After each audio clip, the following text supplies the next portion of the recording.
Selamat datang di Indonesia Makin Cakap Digital. Langsung dari 34 provinsi, 514 kabupaten kota. Mengikuti lebih dari 500.000 talenta digital. Inilah Indonesia Makin Cakap Digital.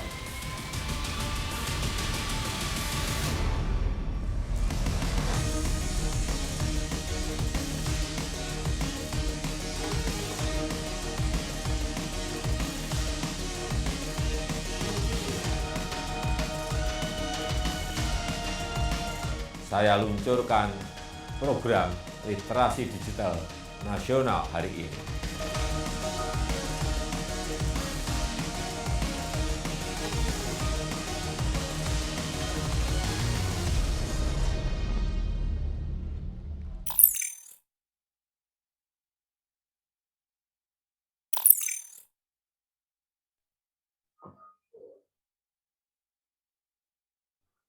Selamat datang di webinar Literasi Digital, Salam Literasi Indonesia Makin Cakap Digital.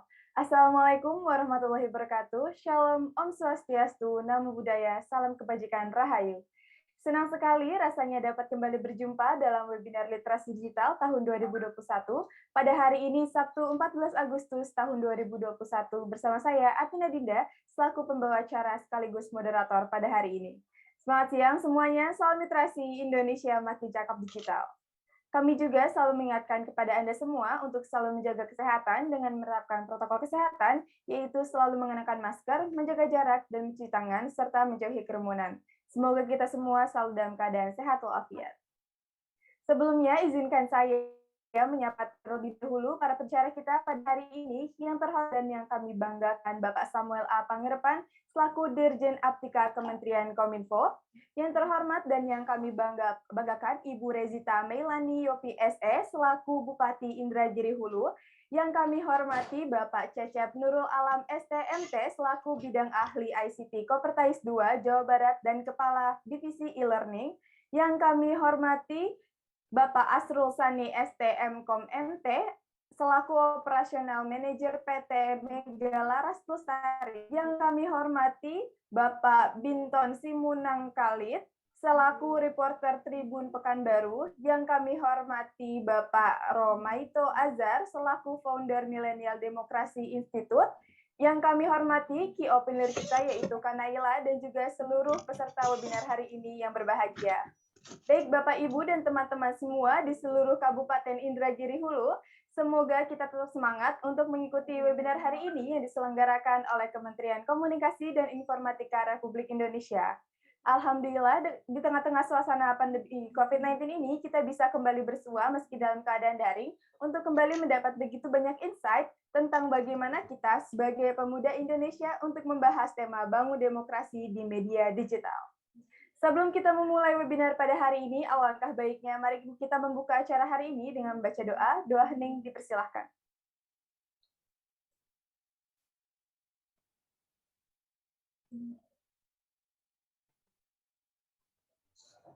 Berdoa tidak pernah usai. Selanjutnya, para hadirin dimohon untuk dapat mengambil sikap duduk sempurna karena kita akan menyanyikan lagu kebangsaan kita, yaitu lagu Indonesia Raya.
Baik, terima kasih kepada seluruh peserta yang turut menyanyikan lagu Indonesia Raya.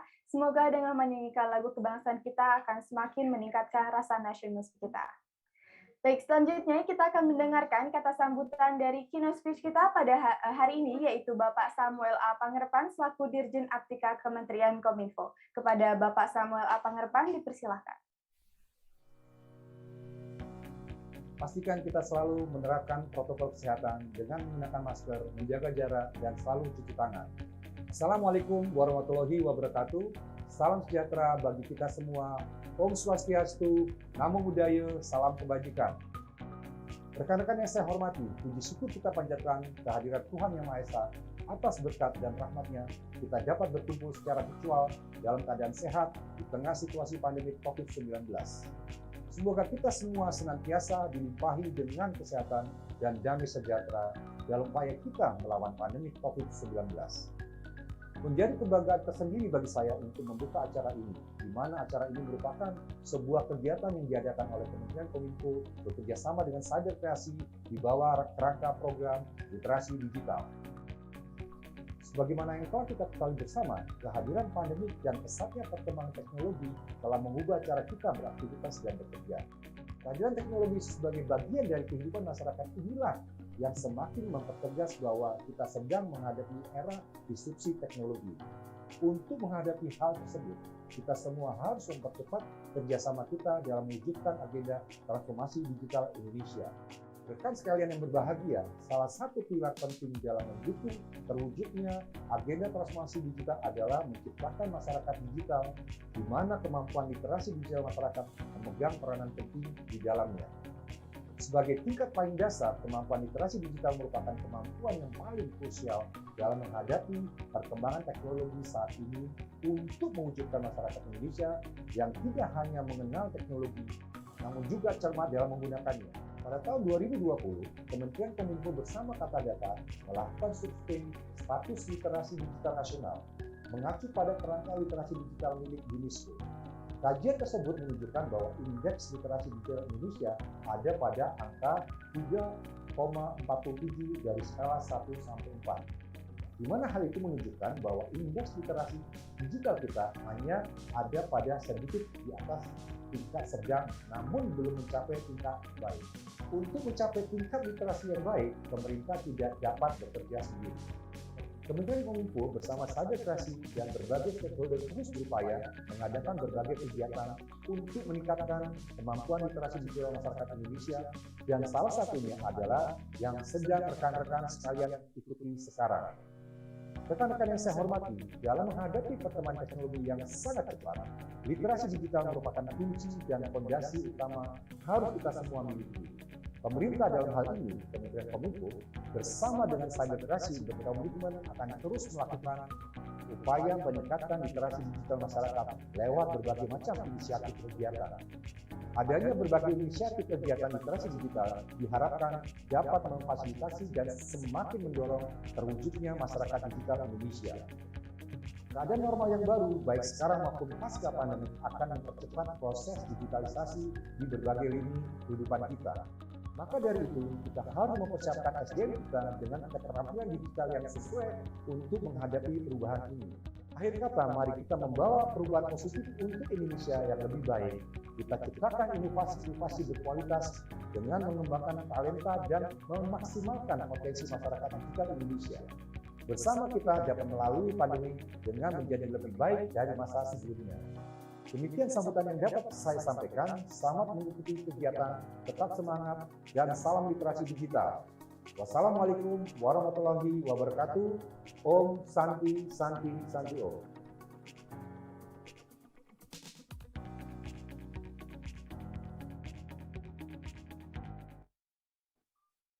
Baik, terima kasih kepada Bapak Samuel A. Pangerepan atas kata sambutannya. Selanjutnya kita akan mendengarkan kata sambutan dari keynote speech kita pada hari ini juga, yaitu Ibu Rezita Meilani Yopi SE selaku Bupati Indragiri Hulu. Kepada Ibu Rezita dipersilahkan. Assalamualaikum warahmatullahi wabarakatuh. Salam sejahtera untuk kita semua. Yang terhormat Menteri Komunikasi dan Informatika Republik Indonesia, yang sama-sama kita hormati Kepala Dinas Pendidikan dan Kebudayaan Provinsi Riau, PLT Kadis Pendidikan dan Kebudayaan Kabupaten Ragiri Hulu, serta siswa-siswi webinar literasi digital.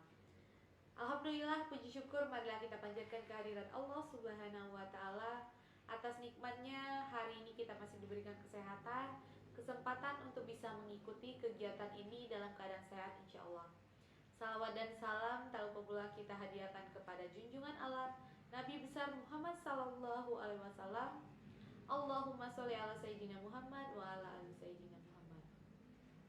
Berdasarkan survei APJII di tahun 2020, diperoleh data pengguna internet di Indonesia telah mencapai 196,71 juta jiwa, di mana penggunaan internet lebih dari 8 jam dalam sehari. Program literasi digital bertujuan untuk mewujudkan masyarakat yang dapat menggunakan teknologi digital di tingkat dasar, madya, mahir, dan inklusif. Di mana di tahun 2021, pemerintah menargetkan program ini sebesar 12,5 juta masyarakat Indonesia yang terliterasi digital. Untuk meraih target tersebut, pemerintah melalui Kementerian Komunikasi dan Informatika bekerja sama dengan Gerakan Nasional Literasi Digital, Siberkreasi, dan pemerintah daerah melakukan rangkaian webinar Indonesia Makin Cakap Digital yang dilaksanakan sejak bulan Mei hingga bulan Desember tahun ini. Saya Rezita Melani Yopi, Bupati Kabupaten Indragiri Hulu, mendukung kegiatan ini untuk menambah kecakapan digital masyarakat, khususnya di Kabupaten Indragiri Hulu, serta diharapkan dapat memanfaatkan internet dan teknologi digital untuk hal-hal yang positif dan kreatif, menambah daya saing, meningkatkan perekonomian, hingga nantinya dapat turut serta membangun Kabupaten Indragiri Hulu. Mari bersama kita ikuti webinar ini hingga selesai. Semoga kita dapat menggunakan media digital semakin bijak dan cakap, serta patuhi protokol kesehatan dimanapun. Makin cakap digital, Indonesia maju. Wassalamualaikum warahmatullahi wabarakatuh. Waalaikumsalam warahmatullahi wabarakatuh. Terima kasih kepada Ibu Rezita Meilani Yopi SE selaku Bupati Indragiri Hulu atas kata sambutannya. Baik para hadirin, selanjutnya selain ada narasumber yang keren-keren banget, hari ini juga sudah hadir di tengah-tengah kita, key opinion leader kita yang gak kalah kerennya, yaitu Kak Nalia Rifika. Apakah sudah bergabung bersama kami? Halo, selamat siang. Assalamualaikum semuanya. Siang Kak Nalia. Waalaikumsalam warahmatullahi wabarakatuh. Bagaimana nih kabar Kak Nalia? Alhamdulillah sehat. Alhamdulillah. Semoga selalu dalam keadaan sehat ya Kak. Amin. Baik. Sebelumnya izinkan saya untuk memperkenalkan Kak Nalia terlebih dahulu kepada teman-teman atau para hadirin di sini ya Kak, bahwa Kak Nalia ini merupakan seorang co-owner dari @nrhx Nabilia dan juga seorang blogger dari @mrs.delonika.com dan juga @escapeplan_id ya Kak. Baik, mungkin Kak Nalia sendiri bisa menceritakan nih secara langsung kepada para hadirin di sini apa saja sih yang sedang Kak Nalia lakukan akhir-akhir ini. Iya. Assalamualaikum semuanya. Selamat siang. Halo, perkenalkan nama saya Nalia Rifika. Panggilannya Vika boleh, Nalia boleh. Instagram saya Mrs. Delonika. Kebetulan sekarang memang lebih banyak sharing-sharingnya itu ngisi kontennya tuh di Instagram. Terus saya memang tadinya blogger, tapi udah hampir 2 tahun vakum dari ngeblog. Padahal sebenarnya saya tuh ngeblog udah dari tahun 2010. Terus sekarang saya lagi fokus ke ada bisnis, ada usaha baju muslim, NRHX Nabilia. Udah sih, sebenarnya itu yang banyak yang mungkin bisa di-share. Baik, menarik sekali nih kegiatan Kak Nalia akhir-akhir ini. Dan tadi kakak mempunyai bisnis ya Kak ya, bisnis baju ini, mohon maaf Kak tadi baju apa Kak? Baju muslim. Baju muslim. Nah mungkin para ibu-ibu di sini atau para hadirin di sini yang ingin membeli atau ya membeli baju muslim bisa nih ya ke Kak Nalia. Boleh. Boleh, boleh. Baik, Lengkap, karena ada di e-commerce, ada di Instagram, karena kan sekarang ini kita ngomongin literasi digital kan, betul jadi sekali Kak ada Nalia. bisa dibeli online. Betul sekali. Mungkin para hadirin di sini yang ingin membeli baju online silakan ke Kak Nalia ya Kak. Baik Kak, pada hari ini kita akan membahas webinar mengenai bangun demokrasi di media digital. Nah, menurut Kak Nalia sendiri nih, apa sih yang terlintas Kak Nalia kita pada hari ini? Kalau ngomongin demokrasi kan emang tuh tentang mengutarakan pendapat, cuman nama di sosial media sekarang apalagi kadang tuh karena kalau di dunia nyata tuh demokrasinya beda ya dengan di dunia maya. Dunia maya tuh orang-orang kadang memakai kedok adalah dengan fake account. Itu jadi kadang-kadang suka berasa nggak ada yang kenal ini nih. Jadi kayak kadang tuh ngomongnya kontennya kurang dikontrol gitu. Jadi kalau di dunia nyata itu sopan, kadang di dunia maya tuh jadinya kurang sopan. Kayaknya itu sih yang harus mungkin itu ya. Saya menunggu juga sih nih nanti dari pembicara-pembicara akan ngebahas tentang apanya ya tentang demokrasi di media digital. Karena kalau di saya memang yang kepikiran kalau demokrasi tuh sekarang tuh maraknya adalah komen-komen yang dibalik fake account atau menyebarkan berita tapi ternyata beritanya hoax gitu. Baik, luar biasa sekali Kak Nalia. Mungkin nanti kita bisa lebih tahu ya Kak mengenai tema hari ini dengan para narasumber kita yang akan membagikan materi-materinya. Baik, terima kasih Kak Nalia. Jangan kemana-mana dulu, nanti kita akan berbincang kembali pada akhir sesi pemaparan materi ya Kak Nalia. Oke. Baik, terima kasih Kak Nalia. Ya, sama-sama. Baik, para hadirin, sebelum kita lanjut pada sesi selanjutnya, saya akan membacakan tata tertib yang berlaku pada webinar hari ini, dan peserta yang hadir harap memperhatikan tata tertib sebagai berikut. Yang pertama, peserta sudah dapat bergabung di Zoom Meeting 30 menit sebelum acara dimulai. Yang kedua, demi keamanan bersama, peserta yang diizinkan masuk ruang webinar adalah peserta yang sudah mendaftar melalui link pendaftaran. Yang ketiga, sebagai wujud ketertiban, peserta harus menyesuaikan nama akun Zoom dengan format nama peserta _ nama instansi. Yang keempat, peserta diharapkan untuk mematikan mikrofon dan menyalakan kameranya selama acara berlangsung. Yang kelima, apabila ingin menyampaikan pertanyaan pada sesi tanya jawab, silakan menuliskan pertanyaannya di kolom chat dengan memberikan nama dan kepada siapa pertanyaan diajukan. Yang keenam, peserta diharapkan mengikuti seluruh rangkaian acara dengan hikmat dan tertib. Dan yang terakhir, seluruh rangkaian acara akan direkam dan disimpan oleh panitia sebagai bentuk pertanggungjawaban. Baik, dimohon untuk kepada seluruh peserta untuk mengikuti tata tertib yang telah saya sebutkan tadi. Dan selain itu, saya juga ingin memberitahu kepada seluruh peserta untuk menyiapkan pertanyaan kepada para narasumber kita hari ini, karena akan ada hadiah yang menarik nih untuk kepada 10 penanya yang terpilih. Tetapi pastikan untuk menyantumkan nomor telepon dan juga jenis e-money-nya seperti GoPay, OVO, ataupun link. Baik, sepertinya teman-teman peserta sudah tidak sabar nih untuk mendengarkan pemaparan materi dan narasumber kita pada hari ini yang sangat luar biasa. Untuk materi hari ini akan disampaikan oleh 4 narasumber kita, dan langsung saja kita akan masuk ke pemateri kita yang pertama. Untuk materi pertama akan membahas mengenai kecakapan digital yang akan disampaikan oleh Bapak Cecep Nurul Alam STMT, selaku bidang ahli ICT Kopertais 2 Jawa Barat dan Kepala Divisi e-Learning. Selamat siang Bapak Cecep, apakah sudah dapat bergabung bersama kami? Selamat siang Mbak, Assalamualaikum warahmatullahi wabarakatuh. Waalaikumsalam warahmatullahi wabarakatuh. Bagaimana Pak kabarnya hari ini? Kabar hari ini semangat, cuaca juga Pastinya, cerah Pak. ya. Baik. Baik Bapak, apakah sudah siap untuk memaparkan materinya hari ini? Siap Mbak. Baik, kepada Bapak Cecep, dipersilakan untuk memaparkan materinya selama 20 menit, dan izinkan saya untuk mengingatkan kepada Bapak di 5 menit sebelum waktu selesai. Baik, izin share screen.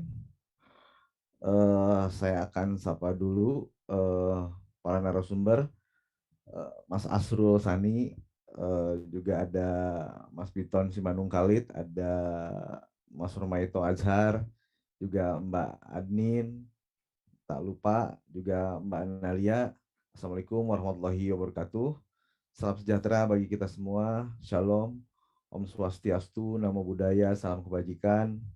Pada kesempatan kali ini saya akan membawakan materi bangun demokrasi di media digital dengan sub materi pilih-pilih informasi di ruang digital.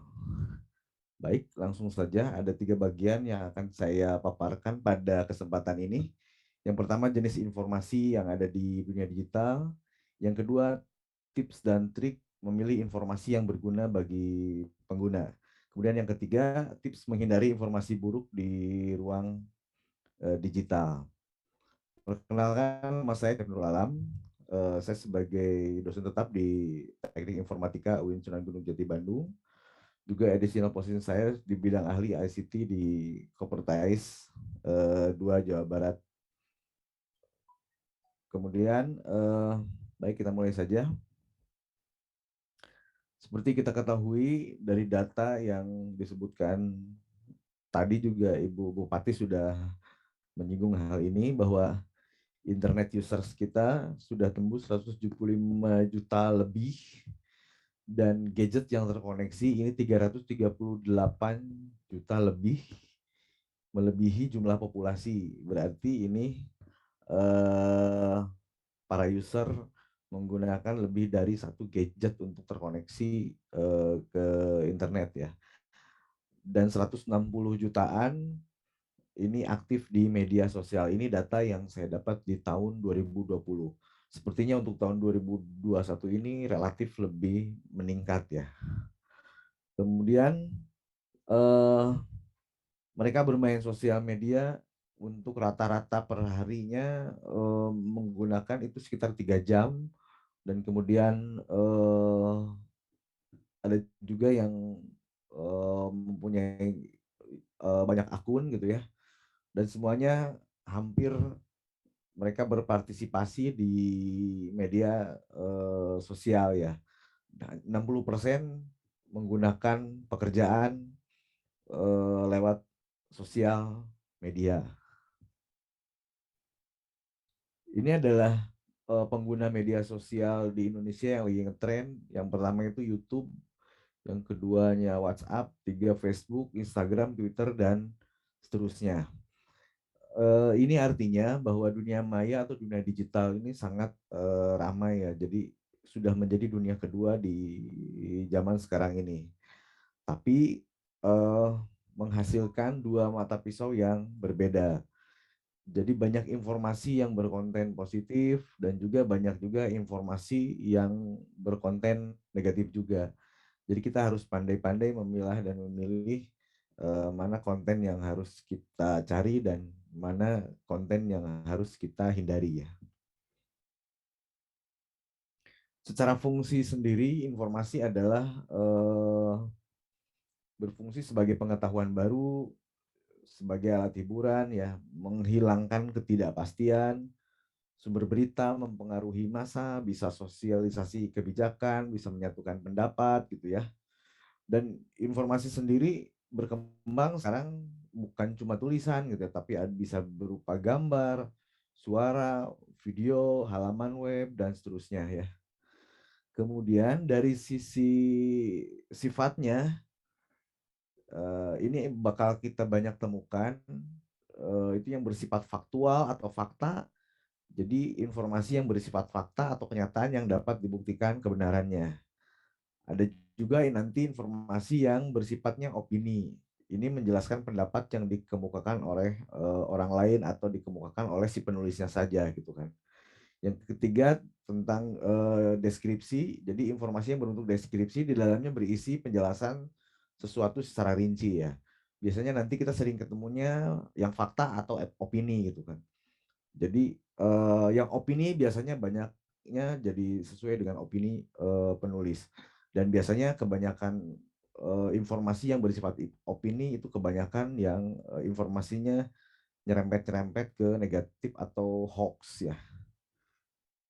Nah, ternyata di samping hal-hal yang membawa aura positif, ternyata informasi juga ada juga yang informasi yang jenisnya negatif atau hoax ya. Dan hoax ini ada sekitar 7 jenis. Yang hoax ini yang pertama adalah fake news atau berita bohong. Ini bertujuan memalsukan atau memasukkan ketidakbenaran dalam suatu berita ya. Kemudian yang kedua ini ada clickbait atau tautan jebakan. Ini tautan yang diletakkan dalam situs untuk menarik orang masuk ke situs yang lainnya gitu. Pura-pura ada link, kemudian diklik, kemudian terlempar ke situs lain. Biasanya dia minta data, minta data-data pribadi biasanya, atau hanya sekedar informasi yang harus dibaca gitu. Kemudian yang ketiga ini ada confirmation bias atau bias konfirmasi. Yang keempat ada misinformation. Kemudian yang kelima ada yang jenisnya satir.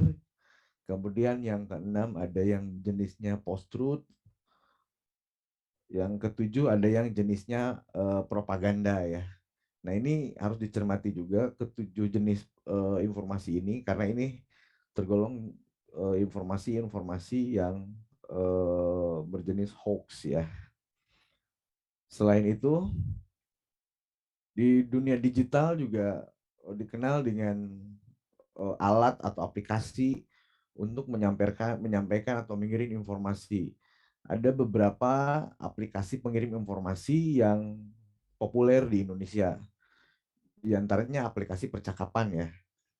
Sebagai contoh, misalnya ini ada pengguna di tahun 2020 untuk aplikasi percakapan yang sering digunakan adalah WhatsApp, kemudian Facebook Messenger, WeChat, QQ, Snapchat, Telegram, dan seterusnya. Nah ini sifatnya langsung ya, real time, jadi chatting ya. Nah ada lagi aplikasi untuk bertukar informasi selain aplikasi percakapan adalah media sosial atau yang bersifat media sosial yang bisa dilakukan secara online. Ini memungkinkan kita berinteraksi tanpa dibatasi ruang dan waktu ya. Kemudian bagaimana kita cara memilih informasi di internet ya? Yang pertama adalah pilih beritanya atau informasinya sesuai dengan kebutuhan ya. Jadi kalau kita kira-kira tidak butuh, ya jangan dipilih lah, kira-kira seperti itu. Yang kedua, kalau ada informasi atau berita, baca dengan lengkap, jangan cuma judulnya saja ya. Jadi kita harus baca dengan utuh informasi tersebut. Jadi seringkali banyak situs juga membuat judul yang bombastis gitu, padahal isinya tidak sebombastis judulnya gitu. Yang ketiga, ambil informasi dari sumber terpercaya ya. Jadi informasi yang benar namun sumbernya tidak valid ini bisa merupakan hal yang disengaja ya untuk kepentingan tertentu. Kemudian yang keempat, kita bisa memilih lebih dari satu sumber informasi gitu kan. Di antaranya untuk memperoleh informasi yang lengkap atau membandingkan gitu. Yang kelima, kita harus berpikir kritis gitu. Jadi setelah menerima informasi maka harus kita analisa, jangan-jangan kita menemukan kejanggalan dalam informasi tersebut. Sebagai alat bantu mencari informasi, fahami mesin pencari informasi. Ada banyak mesin pencari informasi, adalah Google, diantaranya adalah Google. Ini adalah mesin informasi yang sering kita gunakan ya, banyak digunakan, mesin pencari informasi. Jadi ketika cari informasi, agar supaya hasilnya menjurus gitu ya, atau hasilnya spesifik, ini bisa digunakan beberapa option gitu ya. Misalnya dikategorikan gitu kan berdasarkan objek, berdasarkan tempat, berdasarkan tanggal atau waktu gitu ya. Atau ini bisa kita juga cari di mesin pencari informasi berdasarkan petanya gitu ya. Berdasarkan tulisan-tulisan atau Google Cendekia atau Google Scholar gitu ya. Dan seterusnya ya. Kemudian di mesin pencari juga kita bisa mengaktifkan atau menggunakan fitur cek fakta gitu. Jadi kalau ada berita tertentu, informasi tertentu, kita bisa cek di fitur ini. Kita akan mengetahui bahwa apakah informasi tersebut fakta gitu atau opini gitu kan. Karena untuk yang hoax tadi kebanyakan lebih banyak opini ya, bukan fakta gitu kan. Dan kita juga bisa mencari fitur informasi ini bisa kita aktifkan Ini adalah fitur searching informasi untuk anak-anak ya. Kemudian yang lainnya ini adalah bagaimana kita menggunakan kata kunci tertentu di mesin pencari sehingga hasil pencariannya menjadi optimal. Misalnya menggunakan tanda kutip gitu kan, jadi langsung menjurus. Atau misalnya menggunakan titik dua gitu kan. Ini biasanya untuk mencari hanya di situs tertentu. Jadi misalnya titik dua di situsnya bla bla bla.com misalnya seperti itu. Atau gunakan tanda bintang untuk mencari kalimat dengan kata-kata yang hilang gitu ya. Kemudian gunakan 2 titik dan angka misalnya untuk mencari range angka dan seterusnya ya. Nah, ini salah satu tips dan trik untuk mencari informasi yang lebih spesifik hasilnya karena kalau informasi yang kita cari bersifatnya umum itu akan keluar ratusan ribu atau bahkan jutaan situs yang related terhadap informasi tersebut sehingga kita akan sulit mencari informasi mana sebetulnya yang akan kita butuhkan. Selain mesin pencari gitu kan, ini adalah aplikasi-aplikasi pembelajaran online. Jadi carilah informasi-informasi yang kebutuhannya itu tentang belajar gitu ya. Jadi ini adalah hal atau informasi yang positif yang dapat kita lakukan di internet sehingga kita lebih produktif ya. Jadi mencari informasi ini adalah salah satu skill juga gitu ya. Jadi bagaimana kita mesti data, kemudian kita berusaha memilih informasi gitu ya, menyusun informasi gitu kan, kemudian mengolah jadi pengetahuan gitu kan, dan nanti akan kita sebarkan biasanya di aplikasi-aplikasi media sosial gitu ya untuk menyebarkannya atau di website atau di blog gitu ya seperti itu. Dan ini salah satu tips trik juga ini untuk mendistribusikan informasi atau konten. Ini rumusnya pikir gitu ya. P-nya itu penting gitu. Kalau informasi atau kontennya penting, ya silakan di share ya. Kemudian I-nya itu informatif gitu. Kalau kontennya informatif, silakan share. Kalau nggak informatif, jangan di-share gitu ya. K-nya itu adalah kebaikan. Kalau informasinya atau kontennya mengandung kebaikan, silahkan share. Kalau enggak, ya jangan gitu. I-nya itu inspirasi. Kalau informasinya memberikan inspirasi, ini mohon disebar. Kalau tidak, jangan gitu. R-nya adalah realitas. Apakah informasi atau kontennya sesuai realitas gitu kan? Kalau sesuai dengan realitas, silahkan di-share. Kemudian ada beberapa tips dan trik juga untuk menghindari informasi yang buruk di ruang digital karena tidak semua informasi bagus. Jadi banyaknya ini informasi buruk. Ini salah satu contohnya itu ada orang yang kirim misalnya tentang situs kartu prakerja gitu kan karena dia minta data dikirim situsnya.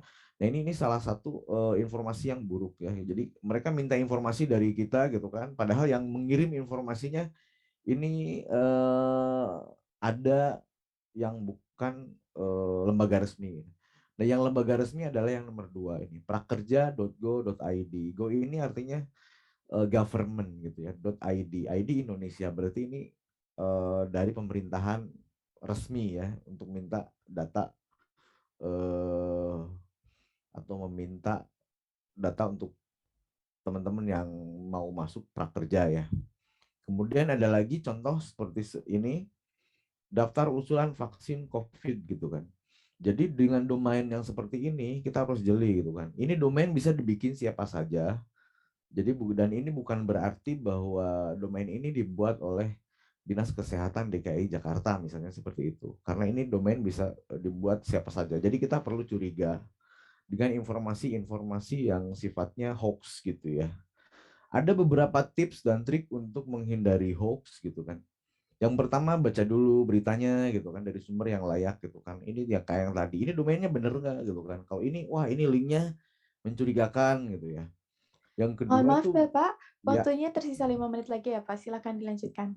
ya baca isi beritanya dulu gitu kan sampai semuanya beres gitu kan. Nah, baru kita bisa sebar informasinya gitu kan. kemudian lihat situsnya gitu kan, kemudian dibandingkan, di googling dulu gitu kan, ada Google Image gitu kan, dibandingkan kalau itu ada gambar gitu kan. Kita cek fakta di Google gitu kan, yang nomor 4 ini kan. Dan jangan menelan mentah-mentah yang ditemukan di internet gitu kan. Yang keenam tuh jangan percaya mitos gitu kan. Yang ketujuh jangan mudah terprovokasi. Yang kedelapan selalu ingat bahwa semua yang dibaca di internet atau media sosial itu tidak semuanya benar. Bisa juga kalau misalnya untuk menghindari dengan tips yang lain gitu, kalau ada grup yang nggak jelas, ya segera keluar dari grup dah. Jangan mudah menyebar seperti tadi ya. Lakukan tabayun atau konfirmasi ke teman-teman dekat gitu, meskipun itu yang ngirim teman-teman dekat ya, atau orang yang terdekat ya. Kemudian jika tidak dapat materi, tidak diketahui kebenarannya, stop di kita, jangan disebarkan gitu kan. Kemudian gunakan alat-alat untuk tools untuk informasi tadi seperti aplikasi percakapan, aplikasi media sosial hanya untuk yang produktifnya saja. Kemudian cek aplikasi seperti izin aplikasi seperti kontak, lokasi, file penyimpanan, kamera dan seterusnya supaya kita tidak terkena bahwa keamanannya ini jebol ya. Dan perlu diingat ini adalah tentang menyebar informasi bohong terutama untuk yang merugikan konsumen di pasal 28 ayat 1 ya. Terima kasih. Cakap Bermedia Digital Indonesia makin maju. Mohon maaf atas segala kekurangannya. Wabillahi taufik wal hidayah. Wallahul muwaffiq ila aqwamit thoriq. Assalamualaikum warahmatullahi wabarakatuh. Waalaikumsalam warahmatullahi wabarakatuh. Terima kasih banyak Bapak Cecep Nurul Alam STMT atas pemaparan materinya yang dapat menambah wawasan kita semua ya Pak. Dan tadi saya sedikit menyimpulkan dari materi Bapak bahwa di dunia digital ada beragam informasi, ada informasi yang menyebarkan berita faktual dan juga ada yang menyebarkan berita hoax. Nah, sebagai pengguna media digital, kita harus pintar-pintar nih Pak ya, atau pintar-pintar dalam memilih informasi. Dan bagaimana sih caranya dalam memilih informasi? Ya pastinya ikuti tips dan trik dari Bapak Cecep tadi, bahwa seperti bisa membaca isi berita dari awal sampai akhir dengan benar, jangan percaya mitos, jangan mudah terprovokasi, dan lain-lain. Baik, terima kasih kepada Bapak Cecep atas pemaparan materinya, sangat menarik. Nanti kita akan berjumpa lagi pada sesi tanya jawab ya Pak. Ya, siap. Baik, terima kasih Bapak Cecep. Selanjutnya, kita akan masuk ke narasumber kita yang kedua, namun sebelum itu saya ingin mengingatkan kembali kepada seluruh peserta yang ingin bertanya kepada para narasumber kita, jangan lupa untuk menyantumkan pertanyaannya sesuai dengan format yang telah dibagikan pada kolom chat, dan juga jangan lupa untuk menyantumkan nomor telepon dan juga jenis emailnya. Baik, langsung saja kita akan lanjut ke narasumber kita berikutnya, yaitu kepada Bapak Asrul Sani, STMkom MT, selaku Operational Manager Mega Laras Petani naik keamanan digital. Selamat siang Bapak Asrul. Selamat siang Mbak. Assalamualaikum. Waalaikumsalam warahmatullahi wabarakatuh. Bagaimana Pak kabarnya hari ini? Sehat, alhamdulillah Mbak Din. Sehat semua untuk warga Indragiri Hulu. Amin, amin ya rabbal alamin. Baik Bapak, apakah sudah siap untuk memaparkan materinya Pak? Baik, insya Allah Mbak. Baik, dipersilakan kepada Bapak Asrul untuk memaparkan materinya selama 20 menit. Baik, terima kasih atas waktu yang diberikan. Assalamualaikum warahmatullahi wabarakatuh. Selamat siang buat teman-teman di Kabupaten Indragiri Hulu. Yang terhormat, para narasumber, ada Kang Cecep, ada teman saya, ada Pak Binton Simanung Khalid dan Pak Romaito Akbar. Dan tak lupa Ki Opinion Leader kita, Miss Delanika. Semoga semua hari ini dalam keadaan sehat walafiat insya Allah. Saya izin share materi.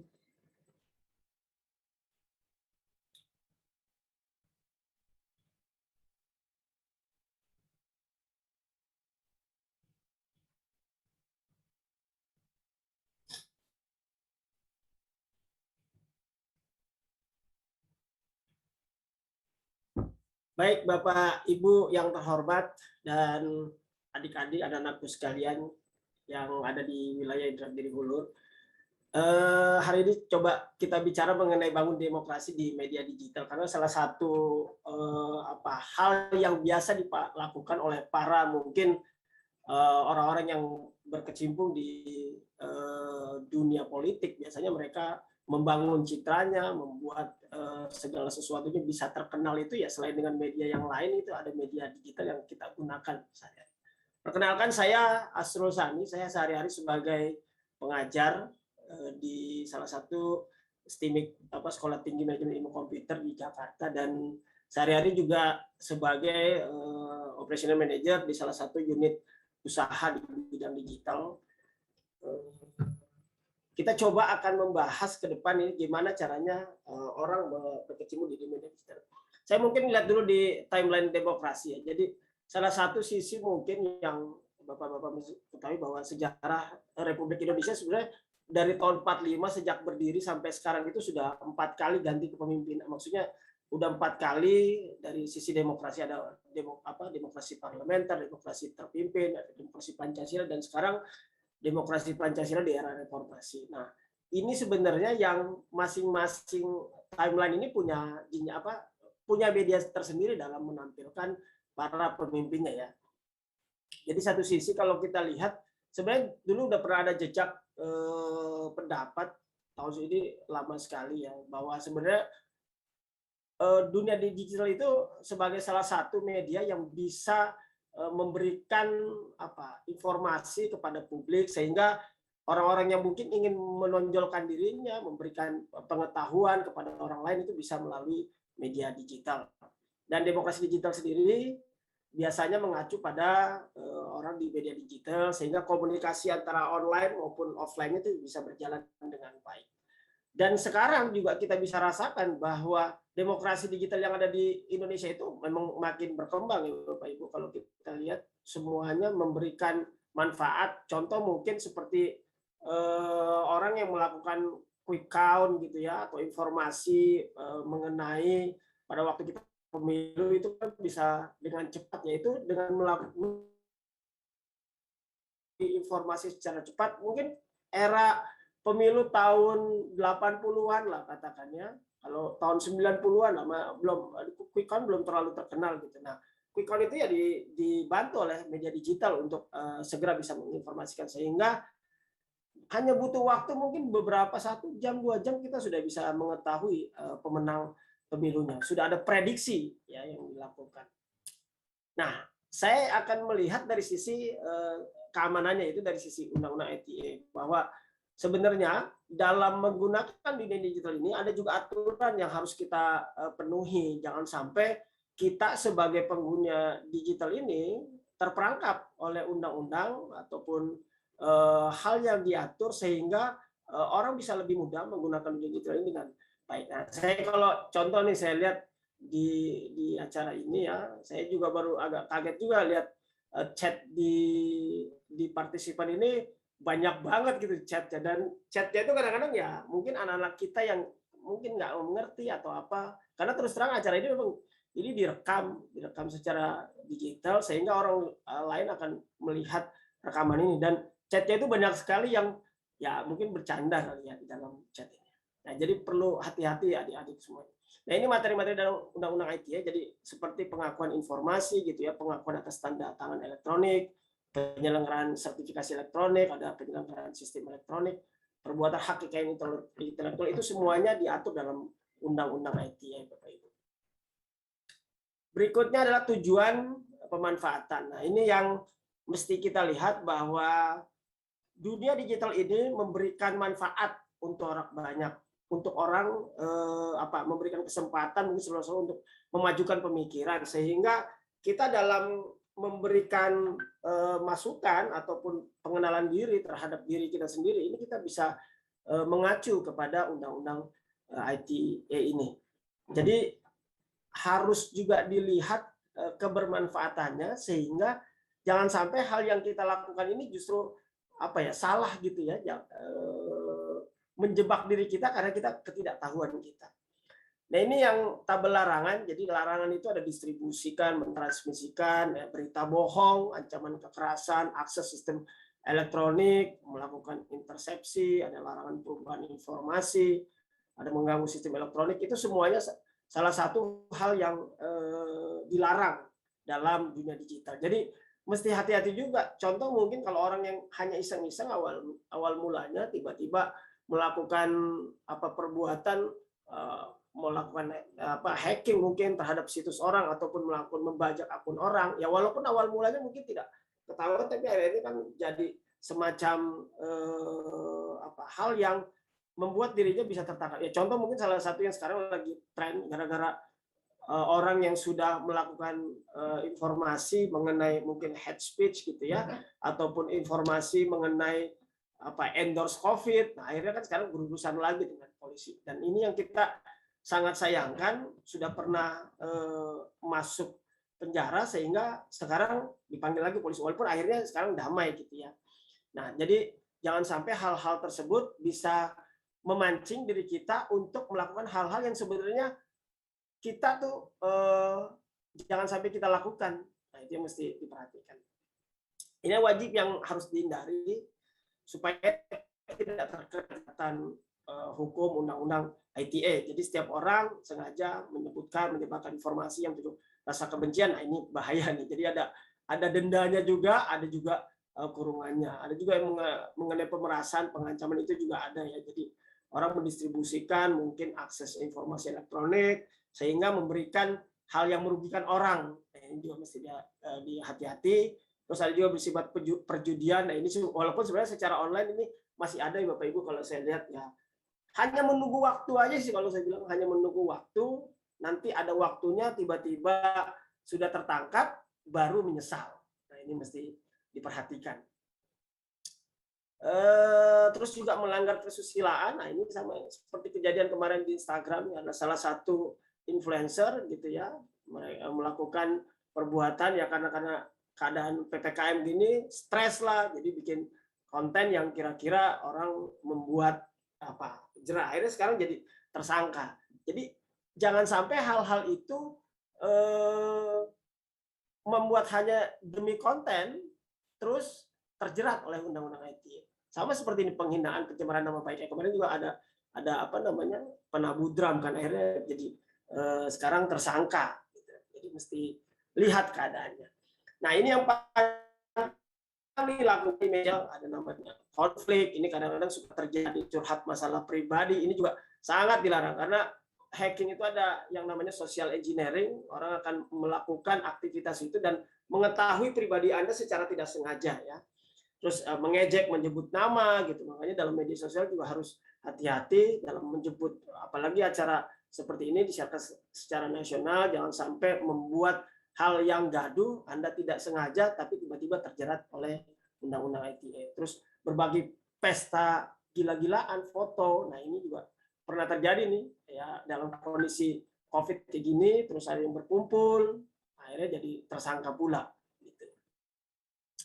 Kadang-kadang kita juga nggak sengaja sih, maksudnya melakukan hal tersebut, terus menurut kita seperti ini, tapi ternyata pada saat diteliti oleh pihak berwajib, ternyata hasilnya beda gitu ya. Nah, terus juga yang lihat ini, ada juga teror mengenai chat, jadi orang yang sengaja tanpa memberikan ancaman, kekerasan, menakut-nakuti, ini juga bahayanya. Ini bisa dijadikan bukti otentik Bapak Ibu, jadi bukti otentik untuk bahwa Anda mengancam nih. Terus ada yang membajak akun lain, ini juga sering terjadi gitu ya. Cuman beberapa memang belum tertangkap aja pelakunya. Saya bilang tinggal tunggu waktu aja Bapak Ibu. Nah, dampak penerapan dari Undang-Undang ITE, jadi kalau sekarang kita lihat kasus itu lebih banyak pencemaran nama baik sih kalau saya bilang. Jadi lebih banyak pencemaran nama baik, dan itu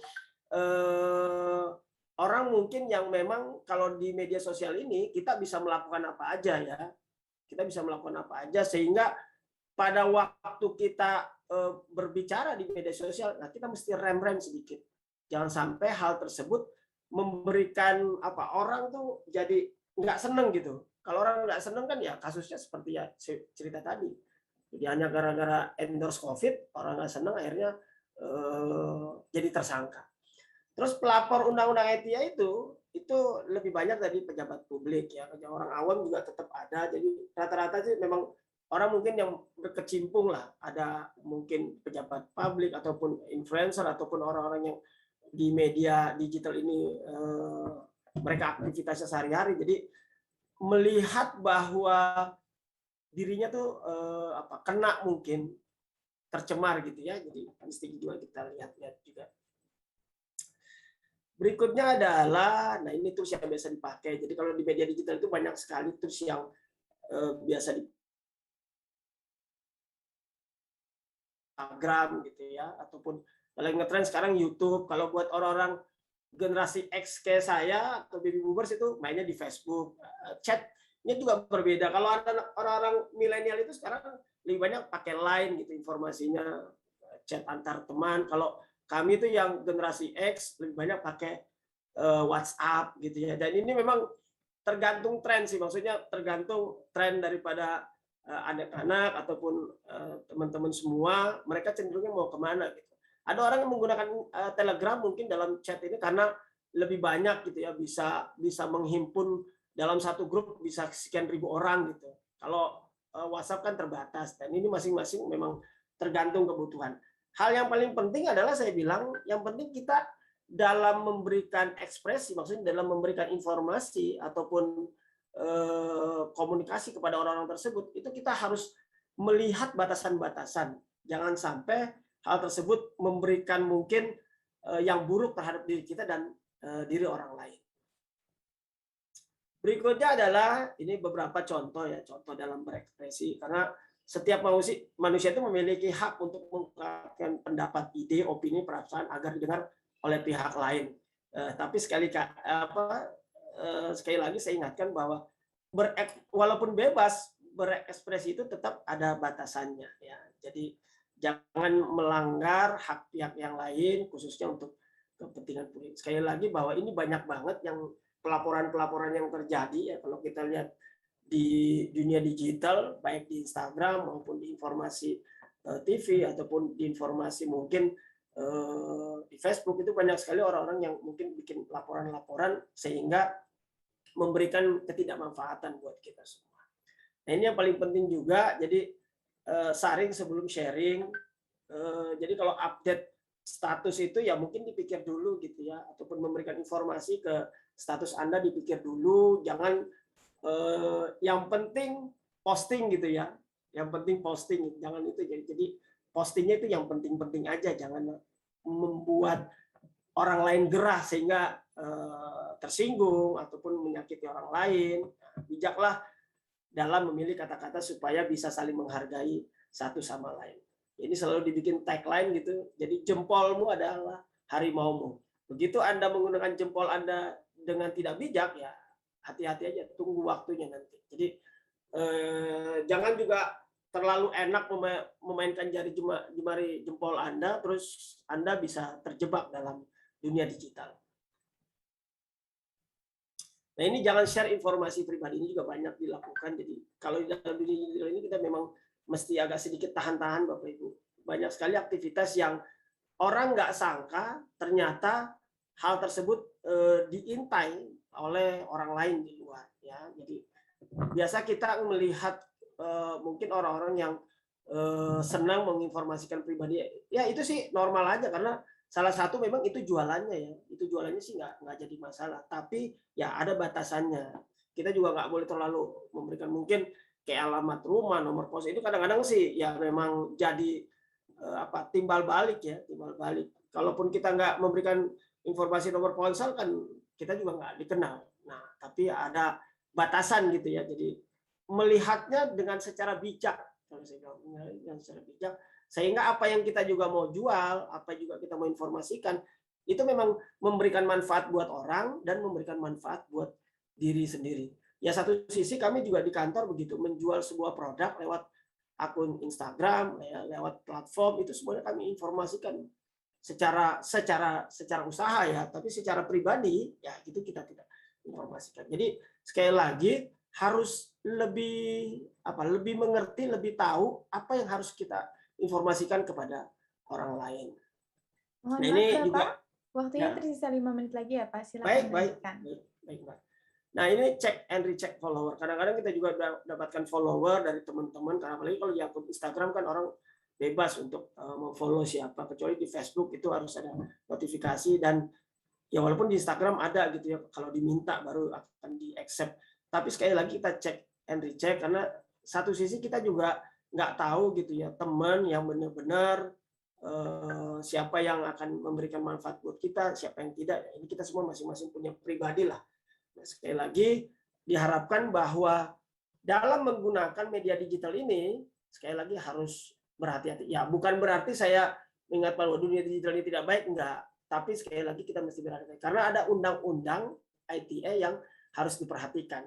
Satu sisi kita ingin menjalankan aktivitas pribadi, aktivitas mungkin usaha, ya satu sisi kita juga harus menjaga mungkin semua kehidupan pribadi kita. Mungkin itu yang bisa saya sampaikan. Terima kasih atas kesempatannya. Assalamualaikum warahmatullahi wabarakatuh. Waalaikumsalam warahmatullahi wabarakatuh. Baik, terima kasih kepada Bapak Asrul Sani, STM Kom.MT, atas pemaparan yang sangat luar biasa sekali. Dan tadi mengenai keamanan digital ya Pak, ternyata banyak sekali nih Pak kejahatan atau kasus-kasus yang terjadi pada dunia digital, seperti pencemaran nama baik dan lain-lain. Namun untungnya di negara kita ini ada undang-undangnya ya Pak, yang mengatur penggunaan media digital, yaitu Undang-Undang ITE mulai dari pasal 27 sampai dengan pasal 35. Nah, oleh karena itu kita harus menjadi pengguna media digital yang berhati-hati dalam menggunakan media digital, dan yang paling penting tadi ada quotes dari Bapak Asrul tadi, yaitu saring sebelum sharing ya Pak. Ya, betul Pak. Baik. Luar biasa sekali, terima kasih Bapak Asrul atas pemaparan materinya. Nanti kita akan berjumpa lagi pada sesi tanya jawab. Ya, sama-sama Bapak. Siap-siap. Baik, para hadirin, nah sudah ada dua narasumber nih yang memaparkan materinya. Pasti sudah banyak sekali yang ingin bertanya lebih lanjut, namun saya ingin mengingatkan kembali kepada seluruh peserta yang ingin bertanya kepada narasumber kita, silahkan langsung saja menuliskan pertanyaannya pada kolom chat. Jangan lupa dengan format yang sudah dibagikan pada kolom chat. Jangan lupa juga untuk menyantumkan nomor telepon dan juga jenis e-money-nya. Dan saya ingin mengingatkan kembali kepada seluruh peserta yang ada dalam webinar ini, dilarang, mohon maaf sekali nih, dilarang untuk chit-chat di dalam kolom chat, karena kolom chat hanya digunakan untuk memberikan pertanyaan kepada narasumber kita. Baik, selanjutnya ada pemateri kita yang ketiga, yaitu kepada Bapak Binton Simanungkalit, selaku reporter Tribun Pekanbaru yang akan membahas mengenai etika digital.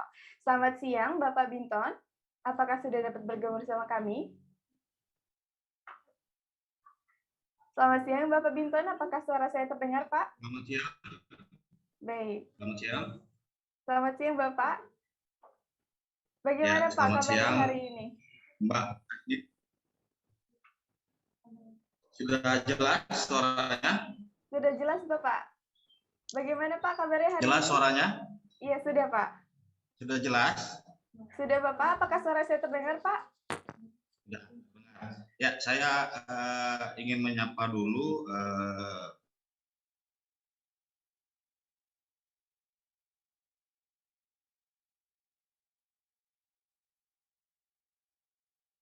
speaker Mbak Nadia. Ya, sebelumnya saya mau coba share screen. Dibantu materinya.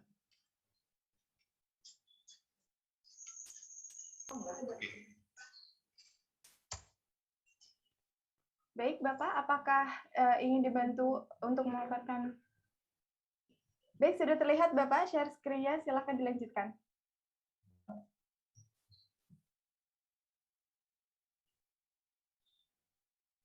Oke, sudah?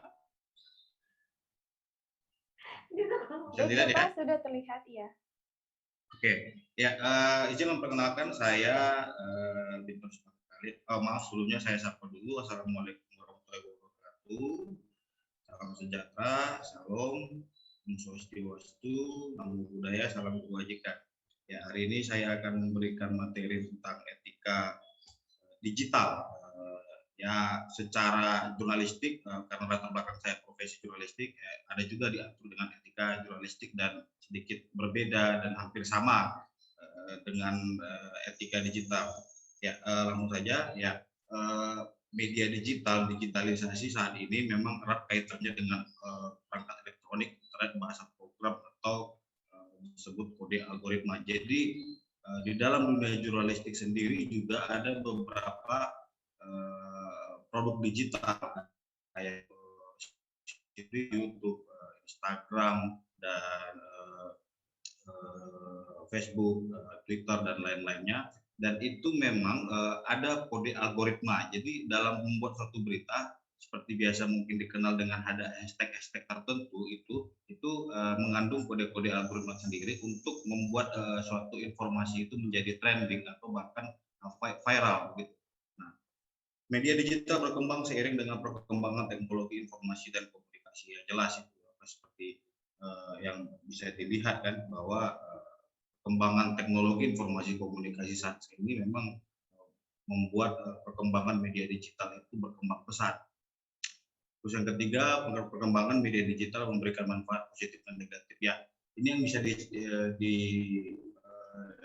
dipahami tadi dari dua pemateri sebelumnya, dari Pak Cecep dan Pak Tadi, bahwa memang ada ancaman, ada tantangan tersendiri dari penggunaan media sosial dan ada juga manfaat positifnya yang perlu diwaspadai. Oleh karena itu, sebelum kita memahami apa itu, sebelum kita masuk ke dalam etika, ya kita juga harus paham tentang apa yang menjadi ancaman dan apa yang menjadi tantangan kita ya, dan serta manfaat yang kita peroleh.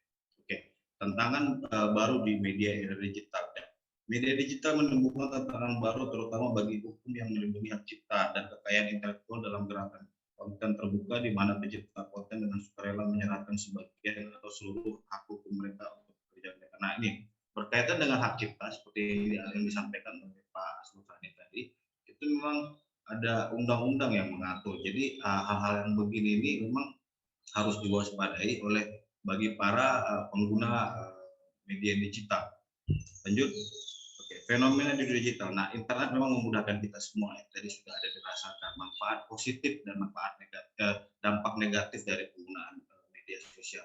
Jadi berdasarkan survei DCI (Digital Civilization Index) pada tahun 2021 lalu, itu dikeluarkan oleh Microsoft, menempatkan netizen Indonesia di posisi paling bawah dalam hal kesopanan. Nah, sementara kalau bicara sejarah, masyarakat Indonesia itu, nenek moyang Indonesia itu dulu sebelum ada internet dikenal sebagai masyarakat yang paling ramah, murah senyum, dan seperti orang kalau dikatakan ke Bali itu mereka senangnya bukan karena wisata alamnya saja atau wisatanya saja, tapi banyak keramahan masyarakat Indonesia. Nah, ini berbanding terbalik dengan survei DCI yang dilakukan oleh Microsoft itu, menempatkan netizen Indonesia itu di posisi paling bawah dalam hal kesopanan. Nah, ini tentu harusnya kita pahami begitu, apa sih yang melatar belakangi ini sehingga ini menjadi kita menempati paling bawah, mulai dari hal kesopanan, mungkin informasi hoax dan hal lainnya. Oke. Terus etika dalam penggunaan media digital. Nah, ini yang memang harus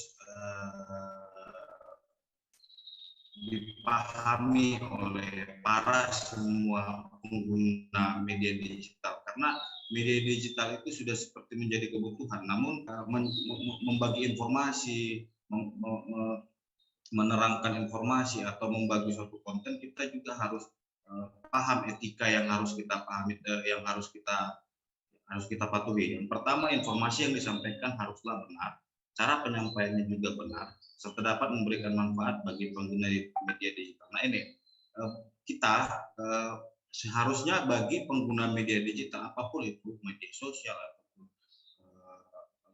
produk media digital lainnya, situs berita, situs blog, itu harusnya memberikan manfaat yang positif bagi para pengguna atau komunikatornya. Dalam hal ini saya bilang komunikan dan komunikator. Komunikan yang memberikan informasi dan komunikator yang menerima informasi. Nah, komunikan itu harus memberikan manfaat, informasi yang bermanfaat positif bagi komunikatornya. Nah, untuk informasi yang benar itu di dalam dunia jurnalistik itu dipelajari harus melakukan konfirmasi, cross check. Jadi berhubungan dengan itu juga karena netizen itu sekarang sudah memiliki kewenangan untuk menerbitkan suatu informasi tanpa perlu media mainstream, cukup melalui media sosial saja sudah bisa. Nah, namun tidak ada salahnya etika jurnalistik tadi diterapkan dalam etika penggunaan media digital. Jadi ketika kita menerima informasi dalam satu media sosial, misalnya katakan saja Facebook, kita harus melakukan cross check ulang, mengkonfirmasi si penyebar informasi pertama, terus memberikan penjelasan terhadap informasi itu. Kalau misalnya informasi itu masih minim informasi, masih disinformasi begitu.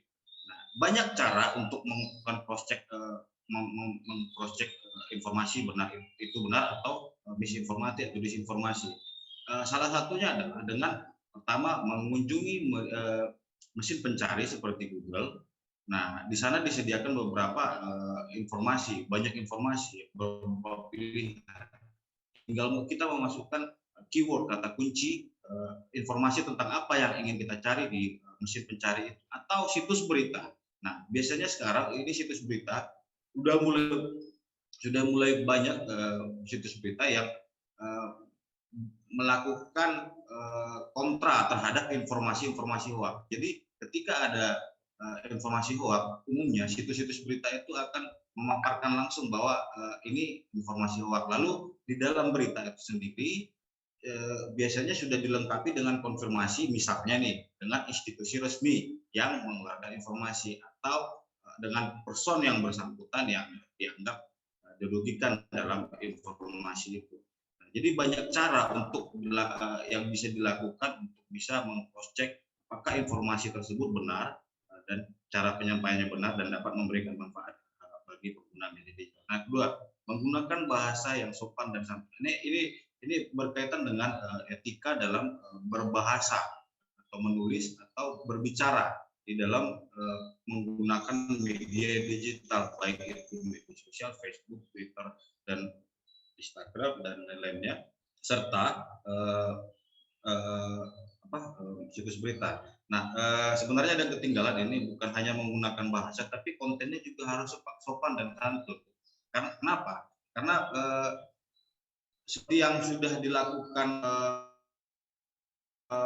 jurnalis saat ini, memang kata-kata yang sadisme, yang mengandung pornografi, mengandung pornografi,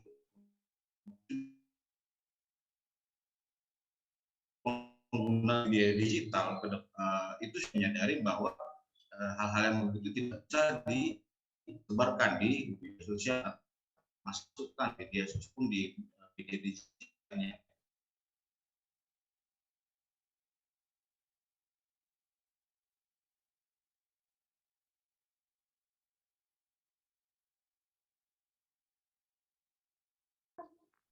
Mohon maaf Bapak Binton, apakah masih terhubungi? Selamat siang Bapak Binton. Halo, selamat siang Bapak Binton, apakah suara saya terdengar? Ya, sudah jelas, sinyal putus-putus. Ya, sinyalnya putus ya. Ya. Tidak apa Pak. Jelas lagi ya? Sudah jelas? Sudah Bapak, sudah jelas suaranya, silakan dilanjutkan. Sinyalnya terputus, maaf ya. Jadi memang menggunakan bahasa yang sopan dan santun, serta konten yang sopan dan santun begitu. Kita harus memandang bahwa kita selain memberikan manfaat yang baik, bagaimana informasi yang bermanfaat tadi bisa diterima dan dipahami oleh komunikan yang akan menerima informasi itu. Begitu. Nah, yang ketiga, menyertakan sumber untuk melindungi hak cipta suatu karya maupun konten. Nah, ini yang tadi disampaikan bahwa untuk menghindari pelanggaran hukum dan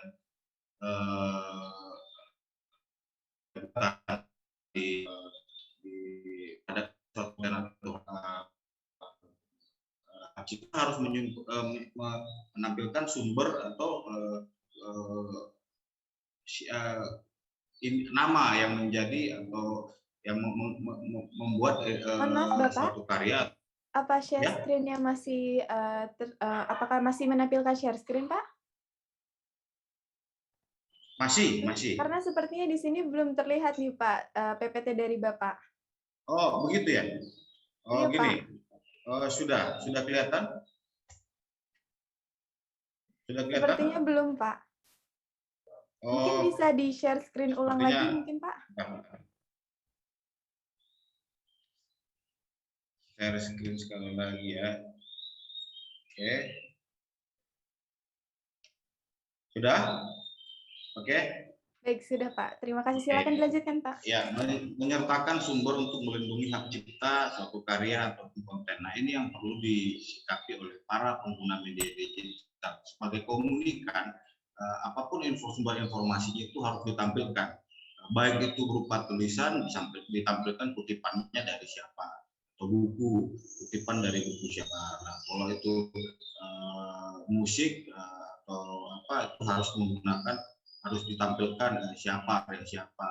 Nah, kalaupun itu gambar, meme apa itu juga harus ditampilkan karena satu itu kita bentuk menghargai suatu kreasi orang.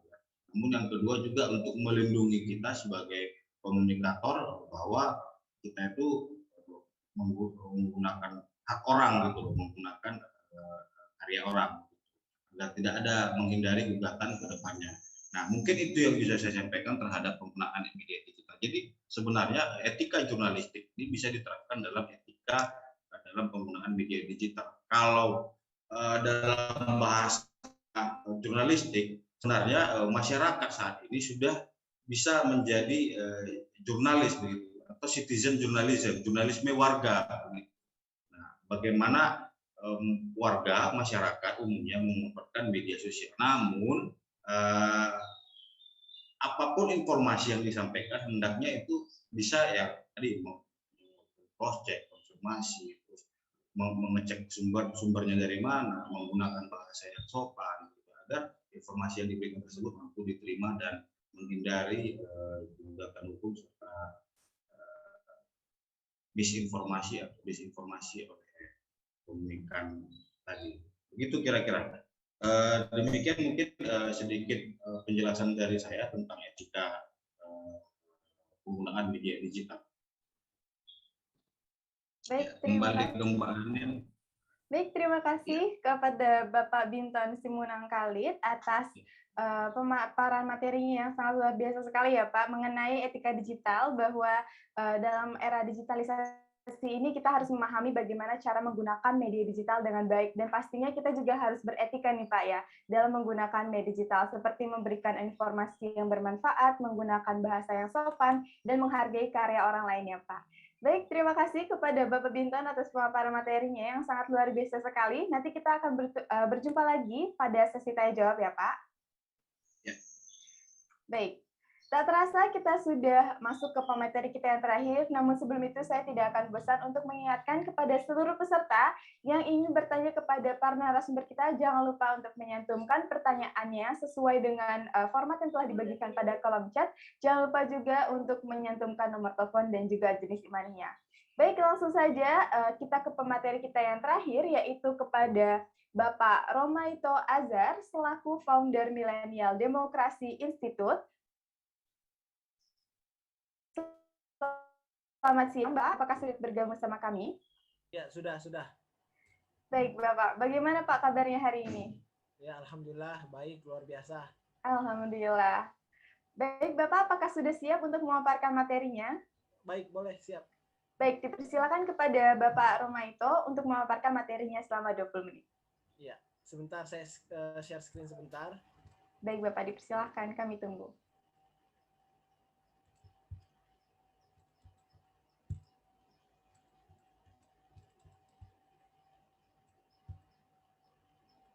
Oke, sudah kelihatan? Sudah Bapak, sudah terlihat dengan jelas, silakan. Ya, baik. Ya, yang terhormat tentu saja para narasumber yang sudah hadir pada seminar kita pada hari ini. Yang saya hormati juga tentunya moderator, dan tentunya teman-teman sekalian yang berada dan dalam keadaan sehat walafiat pada hari ini. Assalamualaikum warahmatullahi wabarakatuh. Perkenalkan, nama saya Romaito Azhar. Saya adalah seorang founder Millennial Democracy Institute yang ada di Kota Pekanbaru. Alhamdulillah, segala puji bagi Allah Tuhan seluruh sekalian alam. Kita dapat sekiranya hadir dalam seminar kali ini dan dalam keadaan sehat walafiat. Salawat dan salam kepada Rasul junjungan Nabi besar Muhammad SAW dengan mengucapkan Allahumma sholli ala Sayyidina Muhammad wa ala ali Sayyidina Muhammad. Baik, terima kasih moderator yang sudah memberikan kesempatan. Pada hari ini saya akan berbicara sedikit terkait budaya digital. Spesifiknya itu adalah terkait tentang suara demokrasi di ranah digital. Pasca reformasi 1999 kita mendapatkan sebuah keberkahan di mana kita masyarakat Indonesia yang tadinya tidak memiliki kesempatan untuk secara historis untuk berbicara bebas, berkumpul dengan orang-orang, berkumpul dengan teman-teman. Pasca 1999, pasca reformasi itu kita mendapatkan kebebasan-kebebasan yang seharusnya kita dapatkan begitu. Nah, berbicara terkait kebebasan berekspresi, free speech and free expression, kebebasan berbicara dan kebebasan berekspresi, kita tentunya harus memahami apa saja yang menjadi komponen dari kebebasan berekspresi dan kebebasan berbicara tersebut.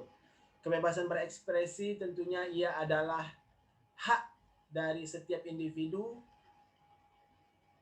baik dalam menyampaikan pesan yang dia inginkan di dunia nyata ataupun di dunia maya, baik secara lisan maupun audio visual.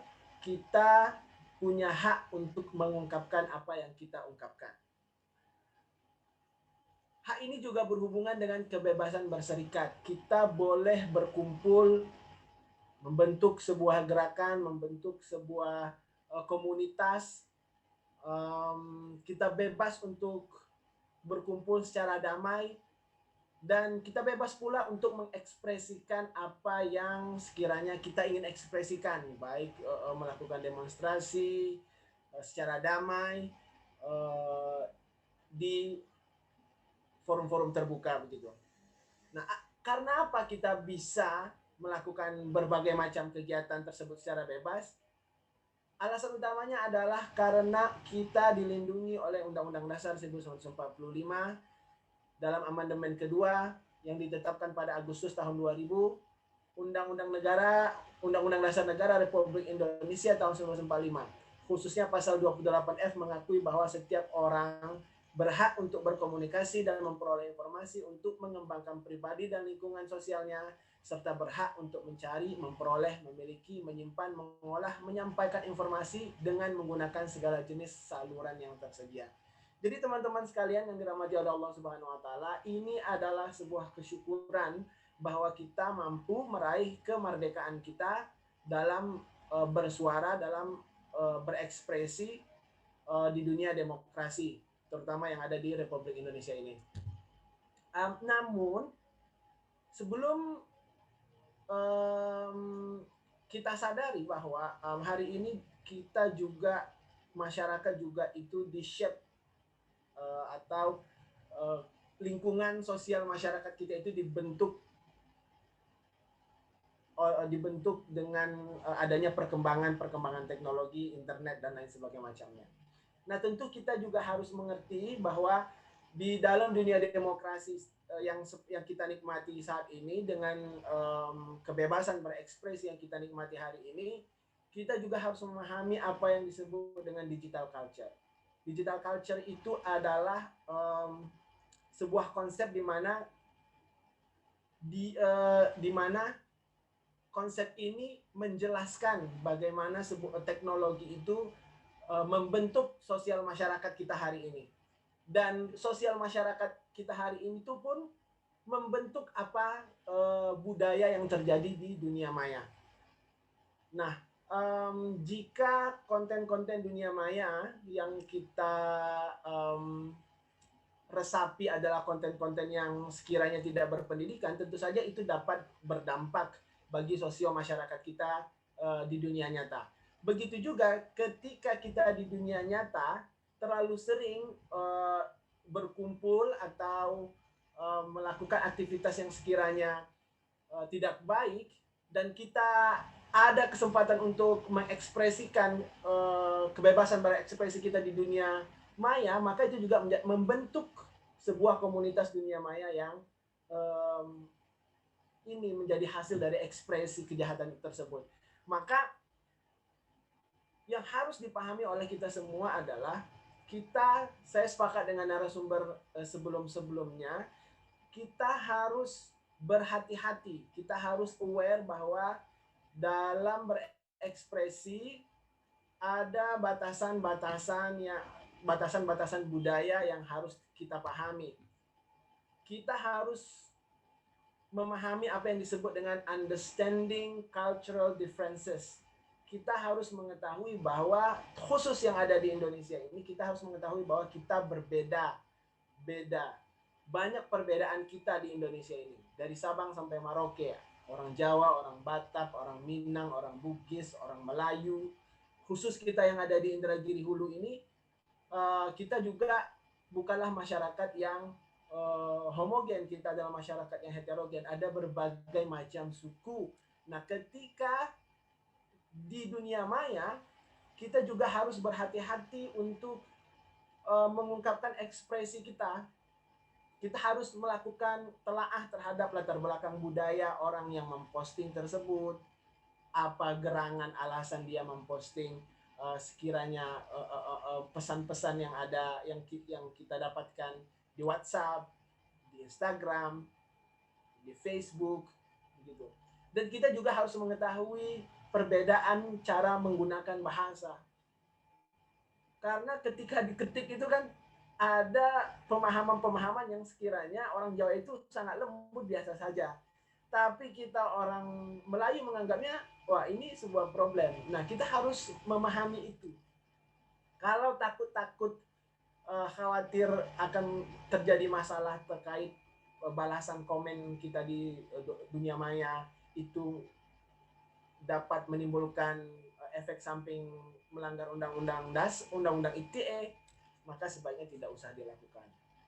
Nah, juga kita harus memahami sejarah latar belakang agama, nilai dan norma dalam berekspresi di dunia maya. Sebab ketika ini tidak dipahami oleh teman-teman sekalian, tidak dilihat dampak positif dan negatifnya, maka kita membentuk sebuah budaya digital culture yang problematis gitu. Karena beberapa waktu lalu kita Indonesia juga disebut sebagai netizen yang paling ganas dalam mengkritik beberapa artis luar negeri itu, yang dari Rusia contohnya.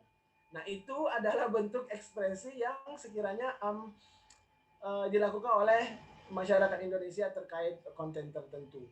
Nah, tentu karena dia mungkin di Rusia, dia tentunya tidak bisa melakukan apa-apa. Namun ketika itu terjadinya di Indonesia, tentu ada undang-undang yang diberlakukan, terutama jika itu sudah di orang yang merasa menjadi korban menuntut begitu. Jadi kita harus berhati-hati untuk memberikan komen yang negatif begitu di dunia maya. Terutama bagi teman-teman adik-adik SMA, SMP yang baru memegang gadget, itu harus hati-hati dalam menggunakan media massa. Hal yang perlu diperhatikan dalam kebebasan berekspresi dimanapun berada, ada undang-undang ITE. Kita tidak boleh menyebarkan informasi yang salah, teman-teman harus pahami itu. Kita tidak boleh saya sepakat dengan undang-undang ITE ini, sebab dalam konsep agama pun itu benar bahwa sesuatu itu iza dhaqat ittasa'at, iza ittasa'at dhaqat. Konsepnya begitu. Jadi hukum itu karena kita sudah bebas, tentu kebebasan kita itu tetap ada batasannya. Nah, ketika ketika kebebasan itu terlalu terlalu luas, tentu ada batasan-batasannya juga.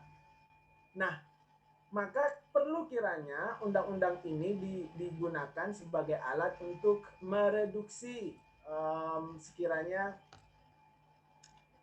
pertikaian di dunia maya yang mungkin saja bisa menjadi alasan keterpecahan kita di dalam sosial masyarakat begitu, karena dia tentunya akan berdampak kepada dunia luar.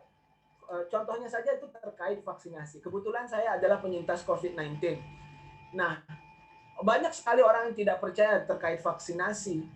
Nah, yang tidak percaya terkait vaksinasi itu dan menyebarkan informasi hoax bahwa vaksin itu adalah konspirasi dan lain sebagainya macamnya, itu kan menjadi problem yang sangat berbahaya. Dia membentuk sebuah budaya di sosial masyarakat yang tidak percaya terhadap vaksin. Padahal di saat yang sama vaksin itu sangat dibutuhkan untuk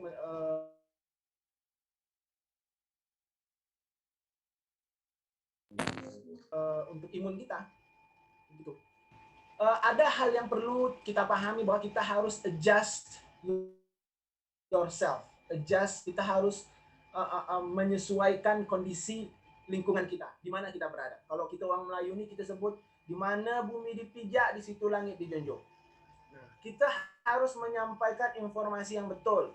Kita harus menyampaikan, mencari referensi yang benar sebelum kita memposting apapun di sosial media. Kita harus berpikir dulu sebelum memposting. Kita juga harus memahami diri kita. Pantaskah kita memposting sebuah postingan apakah opini yang kasar, opini yang tidak berbudaya dan lain sebagai macamnya. Nah, juga kita harus memahami lingkungan sosial masyarakat yang konten kita itu akan kita sampaikan.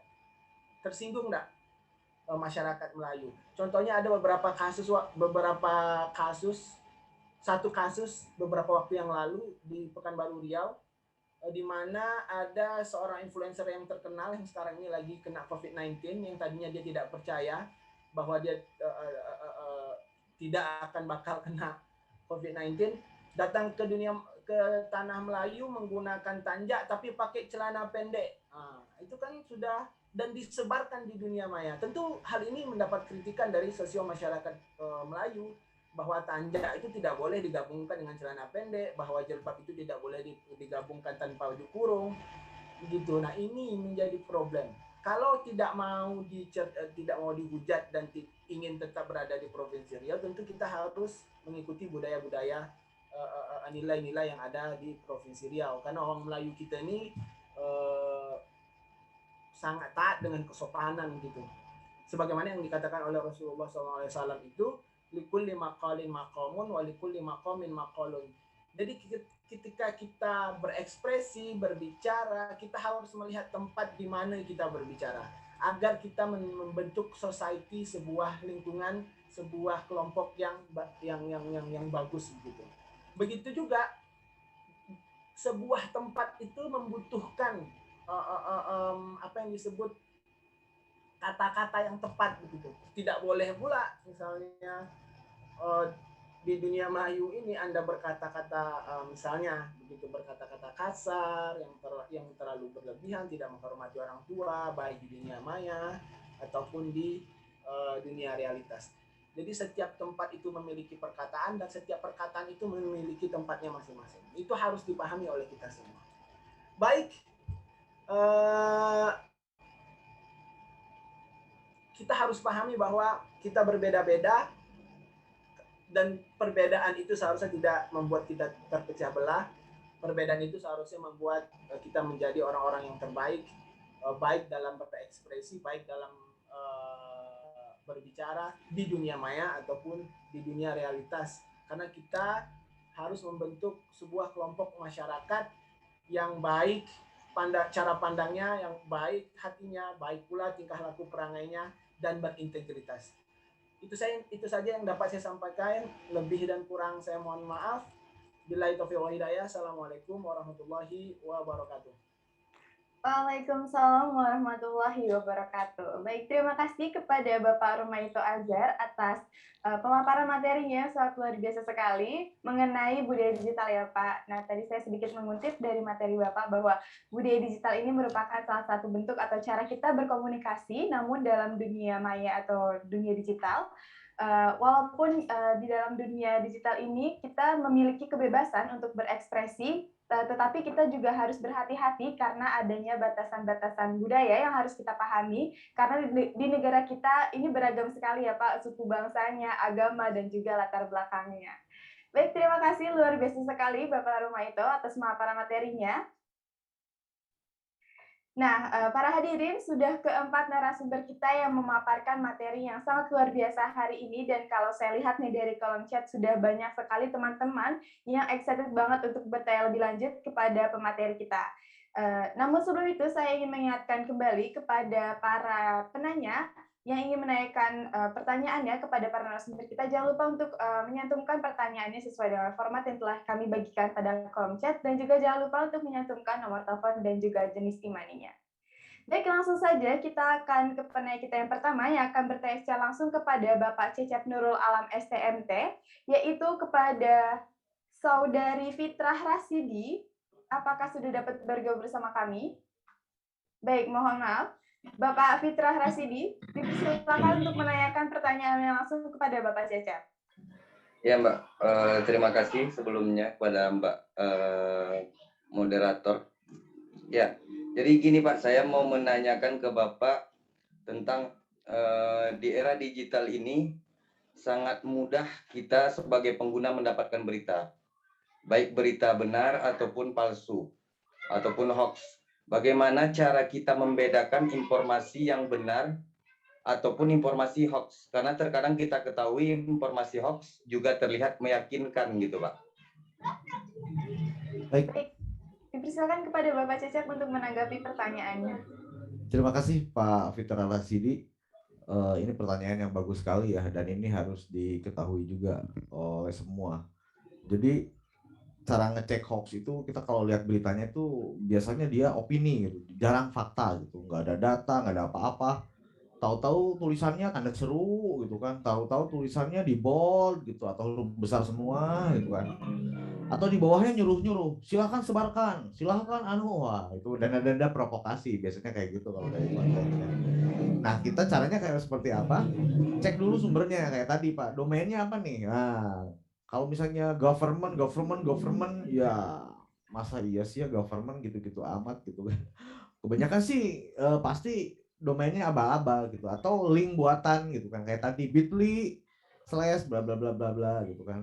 Atau nggak cocok misalnya tadi urusan prakerja yang share-nya domainnya .com kan komersial biasanya gitu kan. Kemudian yang kedua cek fakta di Google gitu kan, ada Google Facts kan, tadi yang fakta kan, yang /fact toolbox apa gitu ya, yang tadi saya bawakan tadi, itu dicek fakta atau enggak gitu kan. Kalau fakta itu pasti biasanya sih jarang hoax kalau fakta, kalau hoax itu biasanya banyaknya opini. Nah kemudian bisa juga dicek lagi misalnya kalau gambar nih, ada Google Image dicek. Ada kesamaan nggak? Kalau banyak gambar yang sama, biasanya udah ada label hoax. Minimum gambarnya sama ada yang nyebar. Ini berarti disebar gitu kan. Kalau di WhatsApp lihat many times, disebar beberapa kali kalau di WhatsApp gitu kan. Nah kalau bisa baca sampai akhir, bla bla bla bla, jangan judulnya doang gitu kan. Nah kalau kira-kira wah ini opini provokasi, ya udah stop di kita, berarti itu hoax biasanya sih seperti itu. Jangan langsung disebar kan. Nah, kemudian jangan percaya mitos juga gitu kan. Oh, misalnya makan buah apa dengan apa itu mengakibatkan kematian. Nah, itu jangan mitos juga sih, nggak segampang itu juga meninggal kan gitu. Nah, jangan percaya mitos. Yang berikutnya jangan percaya provokasi. Kalau misalnya beritanya provokasi, itu pasti ada maksud tertentu gitu kan. Karena kalau berita kan nggak nyuruh-nyuruh kayak gitu, biasanya sih kayak gitu ya. Kemudian hal yang harus dipahami bahwa di internet itu tidak semuanya benar gitu. Banyak yang harus di cross check gitu kan. Kadang-kadang misalnya ada satu akun di follow sama selebgram gitu kan. Tiba-tiba zong gitu kan. Makanya jangan lihat si selebgramnya. lihatnya misalnya tokonya, lihatnya objeknya apa gitu kan. Kalau begitu di follow di apa di endorse selebgram misalnya kan, terus bonus gede-gedean setengah harga, ya nggak jarang sih ya jual barang setengah harga, apalagi kayak gini kan rugi ya. Pokoknya jarang lah ya. Mungkin ada juga satu dua tapi jarang lah, sangat jarang. Nah itu harus curiga juga. Atau misalnya karena foto, itu kan bisa juga karena fotonya selebgram gitu. Nah itu kan foto kan nggak tahu juga. Nah cara-cara menghindari informasi-informasi yang bias, yang hoax gitu, nah itu harus dikasih tahu juga kepada adik-adik sama yang lainnya sebagai generasi muda, sama murid-murid kita di sekolahan gitu ya. Kadang-kadang kan terlalu seneng gitu ya, aduh dapat hadiah sekian juta dari anu, wah itu kan neranginnya susah. Apalagi ibu-ibu rumah tangga kan, bener ini loh ini bener. Dan kebetulan sama lagi, saya pernah misalnya si ibu tersebut pernah ngirim undian itu gitu. Waduh, beki percaya kan, ya semakin percaya kan. Nah tapi kan faktanya ternyata dicek di kantornya ya nggak ada nama ini, ternyata undiannya misalnya sudah ditutup tanggal sekian. Nah itu nggak mungkin juga. Nah itu dari kehati-hatian itu seperti itu, jadi lebih bersifat apa ya, skeptis lah gitu kan. Ada info ini hadiah anu ya biarin lah gitu kan. Jadi harus rada ditumbuhkan juga sih sebetulnya ya. Emang dulu sih mikirnya harus empati empati gitu kan. Kadang-kadang yang jadi hoax itu bukan informasinya gitu kan, tapi ternyata ada aktor lain misalnya yang menciptakan hoaxnya. Jadi misalnya si aktor tersebut apa eh, memprihatinkan gitu ya, terus kita jadi ketipu, ternyata infonya yang hoax karena orangnya. Kadang-kadang ada juga yang baru seperti itu, bukan cuma informasi yang ada di web. Jadi tolong berhati-hati, berpikir kritis, mudah-mudahan tidak selalu terpancing. Terima kasih Pak. Baik, terima kasih Bapak Cecep atas tanggapannya. Semoga bisa membantu pertanyaan dari Bapak Fitra Rasidi. Nah, Bapak Fitra Rasidi, saya ingin bertanya kepada Bapak, apakah sudah menyentumkan nomor telepon dan juga jenis IMAN-nya, Pak? Iya, Mbak. Baik, terima kasih. Terima kasih. Terima kasih atas pertanyaan. Terima kasih Mbak Moderator. Sama-sama Pak. Terima kasih juga Bapak. Dan selamat ya Pak. Baik. Langsung saja kita akan lanjut ke penanya kita yang kedua, yaitu kepada Bapak, mohon maaf, yang akan bertanya secara langsung kepada Bapak Asrul Sani STM Kom MT, yaitu kepada Saudari Hijatul Isnaini. Selamat siang. Apakah sudah terhubung bersama kami? Dipersilakan untuk menyalakan kameranya dan juga mikrofonnya agar bisa bertanya langsung kepada Bapak Asrul. Baik, dipersilakan untuk menanyakan pertanyaannya.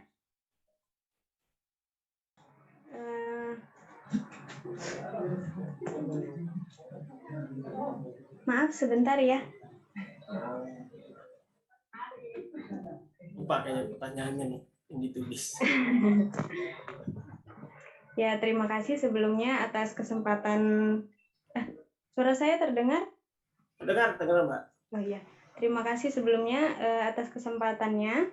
Jadi pertanyaan saya untuk Bapak Asrul Sani, dengan banyaknya kasus seksual terhadap beberapa orang yang ditenggarai berpengaruh di sosial media, menurut saya justru iklim politik di dunia maya semakin tidak sehat.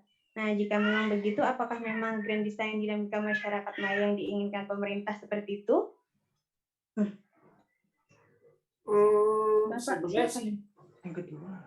Sebenarnya sih enggak ya. Kalau saya bilang bahwa sebenarnya kalau melihat dunia maya sih sebenarnya memang yang kita mesti jalani, karena memang itu sekarang trennya mungkin ya. Kalau dari tahun ke tahun kan perkembangan dunia digital ini makin berkembang, Mbak. Dan saya yakin juga sebenarnya pemerintah memang memanfaatkan memang ya. Jadi pemerintah memang memanfaatkan dunia digital ini sebagai ladang mungkin untuk memberikan informasi kepada masyarakat, sehingga satu sisi masyarakat juga bisa banyak lebih tahu keadaan demokrasi di Indonesia. Terus satu sisi juga memberikan mungkin manfaat kepada orang-orang di dunia sana, karena kita lihat sih perkembangan kalau lihat transformasi digital sebenarnya pemerintah banyak memberikan perbaikan infrastruktur. Satu sisi memang sejak tahun 2020 lalu, apalagi lihat keadaan pandemi gini, perbaikan infrastruktur di Indonesia itu makin banyak, sehingga untuk perwujudan masyarakat demokratis ya harusnya memang bisa lebih baik sih, kalau saya bilang bisa lebih baik, dan itu banyak mungkin memberikan manfaat buat masyarakat, sehingga masyarakat juga bisa mengetahui keadaan yang ada di luar sana. Nah, hanya masalahnya kadang-kadang kita sebagai pengguna media digital ini kadang-kadang nggak sadar sih, suka mungkin bikin konten-konten atau bikin informasi yang salah, sehingga tadi seperti tadi yang dibilang Kang Cecep bahwa ya mesti kita lihat dulu gitu loh, beritanya dari mana, seperti apa, apakah itu fake atau fakta. Nah, lihat dulu data-datanya seperti apa, baru kita bisa memberikan informasi secara baik. Jadi memberikan pengetahuan kepada orang itu jauh lebih baik sih, jauh lebih baik, sehingga orang juga bisa memanfaatkan dunia digital ini secara adil, secara baik. Gitu. Itu mungkin, Mbak. Baik, terima kasih Bapak Asrul atas tanggapannya. Semoga bisa membantu pertanyaan dari Mbak Hijatul Isna ini. Baik, Mbak, apakah sudah menyantumkan nomor telepon dan juga jenis imaninya, Mbak? Apa perlu dikirim ulang, Mbak? Boleh, Mbak. Boleh banget dikirim ulang agar bisa membantu untuk mempermudah pengiriman. Baik, terima kasih atas pertanyaannya Mbak Hijatul Isna ini, dan terima kasih juga kepada Bapak Asrul atas tanggapannya. Kita akan lanjut ke penanya kita yang ketiga, yaitu kepada Saudara Jekolesi Metika yang akan bertanya secara langsung kepada Bapak Binton Simanung Khalid. Selamat siang. Apakah suara saya terdengar? Halo, selamat siang, Saudara Jekolesi. Baik, dipersilakan untuk menyalakan mikrofonnya terlebih dahulu, Mbak, agar bisa bertanya langsung kepada Bapak Binton. Halo, suara saya kedengaran? Baik, sudah terdengar, Mbak. Dipersilakan. Halo? Iya, Mbak, sudah terdengar suaranya.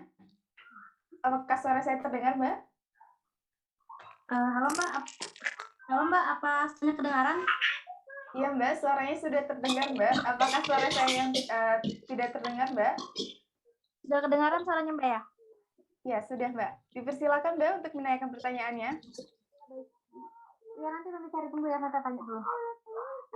Selamat siang kepada semua narasumber. Di sini saya ingin bertanya kepada Bapak Binton Simanung Khalid, bagaimana peluang dan tantangan budaya masyarakat digital di Indonesia dalam membangun literasi di media digital untuk dapat mengembangkan minat dan bakat melalui dunia digital di masa yang akan datang, mengingat dunia digital dapat menjadi tempat diskusi publik yang mudah diakses dan juga menyebarkan informasi hoax oleh semua orang, sehingga kita sebagai generasi muda dapat lebih kreatif dalam menggunakan dunia digital sebagai tempat berekspresi dan demokrasi yang tetap mempertahankan nilai-nilai budaya, kesopanan, dan beretika, mencirikan masyarakat Indonesia yang paham akan dunia digital. Terima kasih.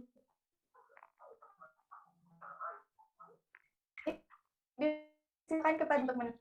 Ya, terima kasih mungkin atas pertanyaannya, itu pertanyaan yang baik, karena apapun itu bentuk media digital adalah digunakan untuk ekspresi. Namun kembali lagi seperti apa kita bagaimana mengekspresikan dan bagaimana kita berkarya menggunakan media digital. Memang untuk sebenarnya Indonesia ini memiliki banyak potensi untuk menjadi konten ataupun menjadi bahan yang bisa dikaryakan oleh anak-anak bangsa menjadi suatu kreasi. Nah, kenapa saya bilang begitu? Karena sebenarnya budaya kita ini adalah budaya yang seperti orang timur yang memang banyak mengadopsi bagaimana bersikap sopan santun, terus gotong royong apa. Nah, jadi kenapa memang kecenderungannya ketika anak-anak berkreasi atau anak-anak muda berkreasi lebih banyak meniru orang-orang kita bilang dari luar, itu budaya dari luar untuk dijadikan konten, dijadikan suatu informasi apapun di media digital atau di media sosial. Kenapa kita tidak mengangkat dari apa yang menjadi jati diri bangsa Indonesia? Gitu. Jadi tantangannya itu tadi gitu loh. Media sosial ataupun media digital ini membuat ada pergeseran budaya dari ke kita dari luar ke Indonesia. Jadi ya sebaiknya memang untuk saran saya maksudnya dimulai dari apa yang dari kita, jadi diri kita membuat konten itu ya dari apa yang kita lihat sehari-hari, apa yang bisa kita bagi, bukan berarti meniru orang luar agar itu ditiru, agar itu menarik penonton, membuat jadi viral gitu. Karena sebenarnya banyak potensi yang ada di kita. Nah, mungkin saran saya itu untuk menghadapi tantangan agar tetap bisa berkreasi gitu, tanpa mengcopy budaya dari luar, cukup dari diri kita, dari keanekaragaman bangsa kita yang bisa jadi justru itu yang lebih menarik begitu kira-kira. Baik, terima kasih atas tanggapannya Bapak Binton, dan terima kasih juga atas pertanyaannya Mbak Jekolesi. Semoga tadi tanggapan dari Bapak Binton bisa bermanfaat ya untuk Mbak Jekolesi. Nah, saya ingin bertanya kepada Mbak Jekolesi, apakah sudah menyantumkan nomor telepon dan juga jenis imaninya, Mbak? Baik, Mbak.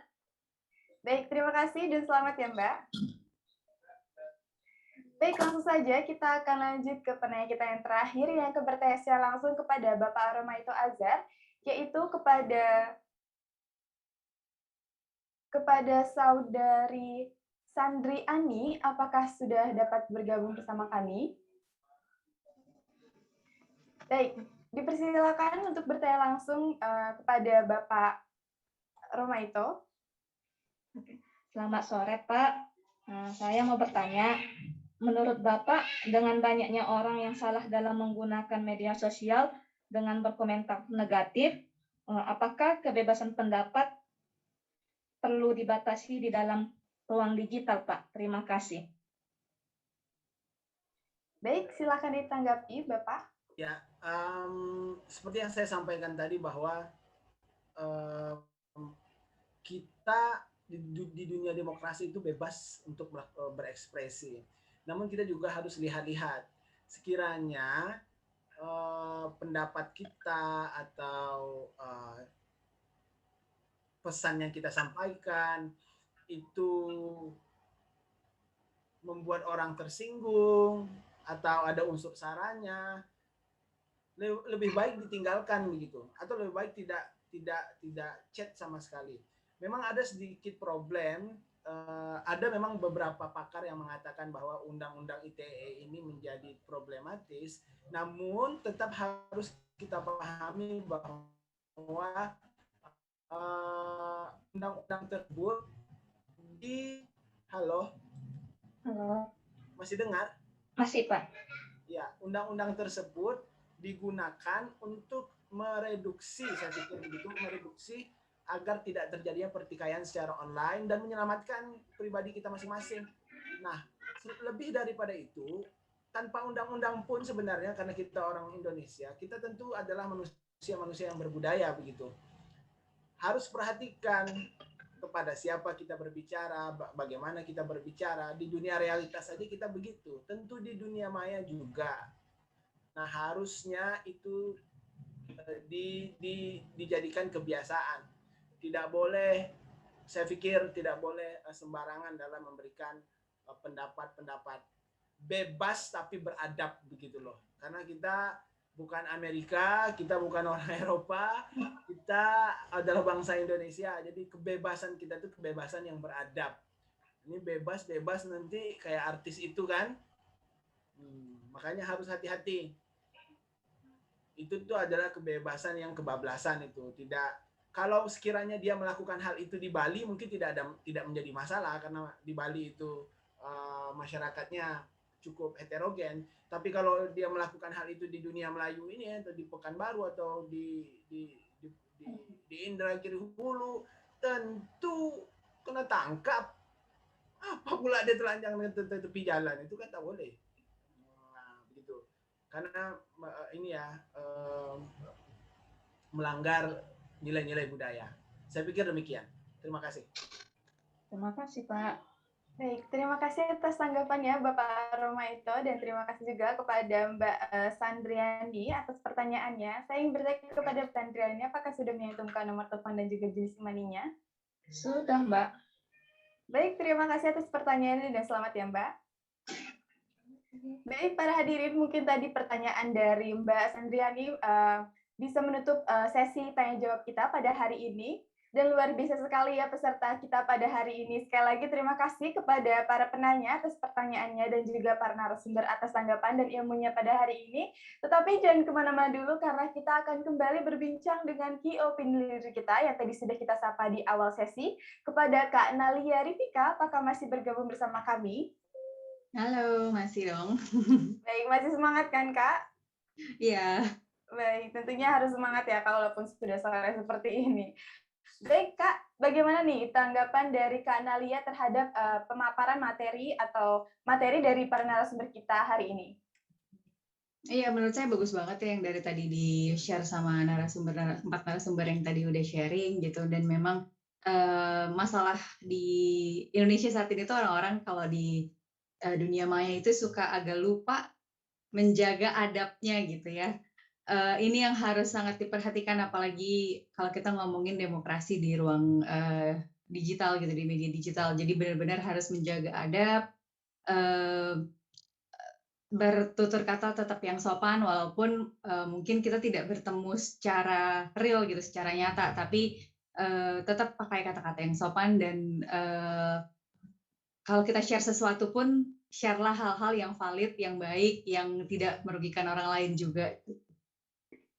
Baik, ternyata banyak sekali ya Kak ilmu yang bisa kita dapatkan dari para narasumber kita. Nah, menurut Kak Nalia sendiri nih ada nggak sih pengalaman dari Kak Nalia yang sesuai dari apa yang telah disampaikan oleh para narasumber kita?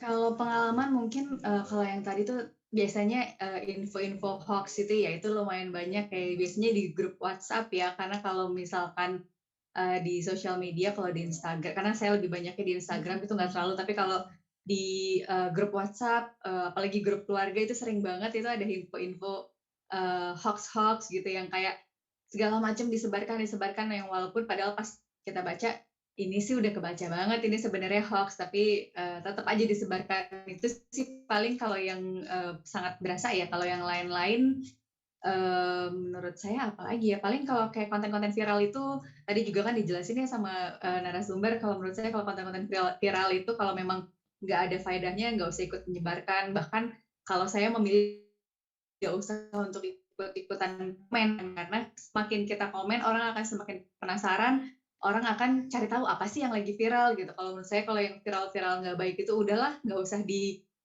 dibahas, nggak usah ditanggapi, nanti juga akan redup sendiri. Baik, menarik sekali pengalamannya Kak Nalia. Ternyata di grup keluarga juga kita bisa temukan berita hoax ya Kak. Nah makanya penting sekali. Justru agak banyak nih kalau di grup keluarga. Ternyata banyak sekali di berita hoax yang ada di grup keluarga karena juga karena banyak sekali ya Kak, maksudnya banyak sekali keluarga-keluarga yang mungkin dianggapnya itu bercanda ya Kak, padahal itu berita hoax sangat berpengaruh kepada para pembaca ya Kak. Iya. Maka penting sekali ya Kak kita sebagai pengguna media digital untuk yang namanya saring sebelum sharing, betul Kak? Setuju, saring sebelum sharing dan think before posting. Betul sekali Kak Nalia, betul sekali. Kita harus memfiltrasi apa yang sudah kita dapatkan ya Kak sebelum kita men-sharing kepada orang lain. Baik, luar biasa sekali Kak Nalia. Setelah ini Kak, kita akan ada sesi di mana kita akan menampilkan para 6 penanya terpilih kita. Nanti saya mohon bantuannya Kak untuk memanggil para 6 penanya terpilih kita. Iya. Baik. Namun sebelum itu Kak, sepertinya sambil disiapkan nih ya Kak untuk ditampilkan pada layar Zoom kita hari ini, saya ingin bertanya terakhir ya Kak kepada Kak Nalia, boleh ya Kak? Boleh. Apa sih harapan Kak Nalia sendiri terhadap perkembangan digital di Indonesia kita ini? Harapan utamanya ini terutama kalau misalkan di sini yang nonton banyak teman-teman yang masih kuliah atau bahkan sekolah, lebih bijak dalam menggunakan sosial media gitu. Karena sekarang banyak banget konten-konten viral tapi sebenarnya bukan hal yang positif gitu. Jadi cobalah kita untuk lebih banyak bikin konten-konten yang kreatif, yang memang lebih baik gitu, memang baik gitu, jangan ikut-ikutan konten-konten viral yang tapi sebenarnya negatif. Jadi saya pengen tuh lebih banyak orang-orang yang bikin konten kreatif, entah itu sesimpel bikin resep, masak-masak, atau pokoknya ngasih tips-tips yang oke gitu, dibandingkan bikin konten-konten viral yang gak ada manfaatnya gitu.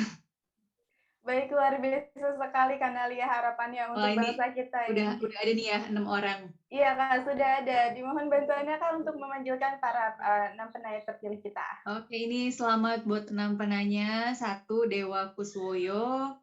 2, Angga Sinaga. 3, Kayla Susanti. 4, Laras Zulaika. 5, Ani Mayasari. Dan 6, Fadil Amri. Baik, terima kasih Kak Nalia dan selamat kepada para 6 penanya terpilih kita. Dan tadi yang sudah disebutkan oleh Kak Nalia, boleh nih dinyalakan kameranya karena kita akan ada sesi pemotretan bersama nih. Baik, sepertinya yang belum tampil ini ada Mas Dewa Kuswoyo. Baik, kemana nih Mas Dewa Kuswoyo? Kami akan tunggu. Nah, untuk yang sudah menyalakan kameranya, silakan berpose, senyum. Karena saya akan hitung dari 1 sampai 3. 1, 2, 3. Sekali lagi, jangan lupa senyumnya. 1, 2, 3. Baik, silakan diangkat tangannya seperti ini karena kita akan gaya salam literasi ya, Kak. Iya. Ini nih ada yang belum angkat tangannya, kita akan tunggu dulu nih. Mas Angga mungkin bisa diangkat tangannya seperti ini gaya salam literasi. Mbak Kayla juga bisa diangkat tangannya seperti ini, Mbak. Baik, saya akan hitung 1, 2, 3. Sekali lagi 1, 2, 3. Baik, terima kasih luar biasa sekali. Terima kasih dan selamat kepada para 6 penanya terpilih kita dan terima kasih juga kepada Kak Nalia yang tadi sudah membantu kita untuk menyebutkan para 6 penanya terpilih kita. Sama-sama. Baik para hadirin, mungkin itu bisa mungkin sesi pemotretan tadi bisa menutup acara kita pada hari ini karena tak terasa kita sudah berada di penghujung acara. Berakhir sudah acara webinar kita pada sore hari ini. Semoga apa yang tadi sudah kita bahas dan materi yang disampaikan oleh para narasumber kita bisa kita aplikasikan di kehidupan kita sehari-hari. Baik, sebelum menutup webinar pada hari ini, mari kita berdoa bersama, berdoa menurut agama dan kepercayaan masing-masing, berdoa dipersilahkan.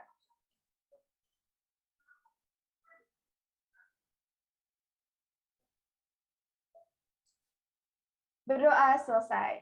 Baik, terima kasih sekali lagi kepada para narasumber kita yang tadi sudah membawakan materi yang sangat luar biasa hari ini.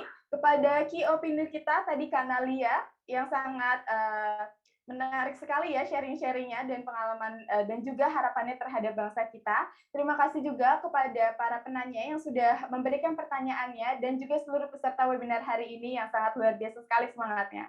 Saya Tina Dinda. Selaku berdiri, kurang lebihnya mohon maaf. Wassalamualaikum warahmatullahi wabarakatuh. Salam literasi Indonesia makin cakap digital. Terima kasih semua. Sampai ketemu lagi Kang Cecep, Bang Binton, dan Bang Rometo dan Kio Penang kita. Sampai ketemu. Assalamualaikum warahmatullahi wabarakatuh.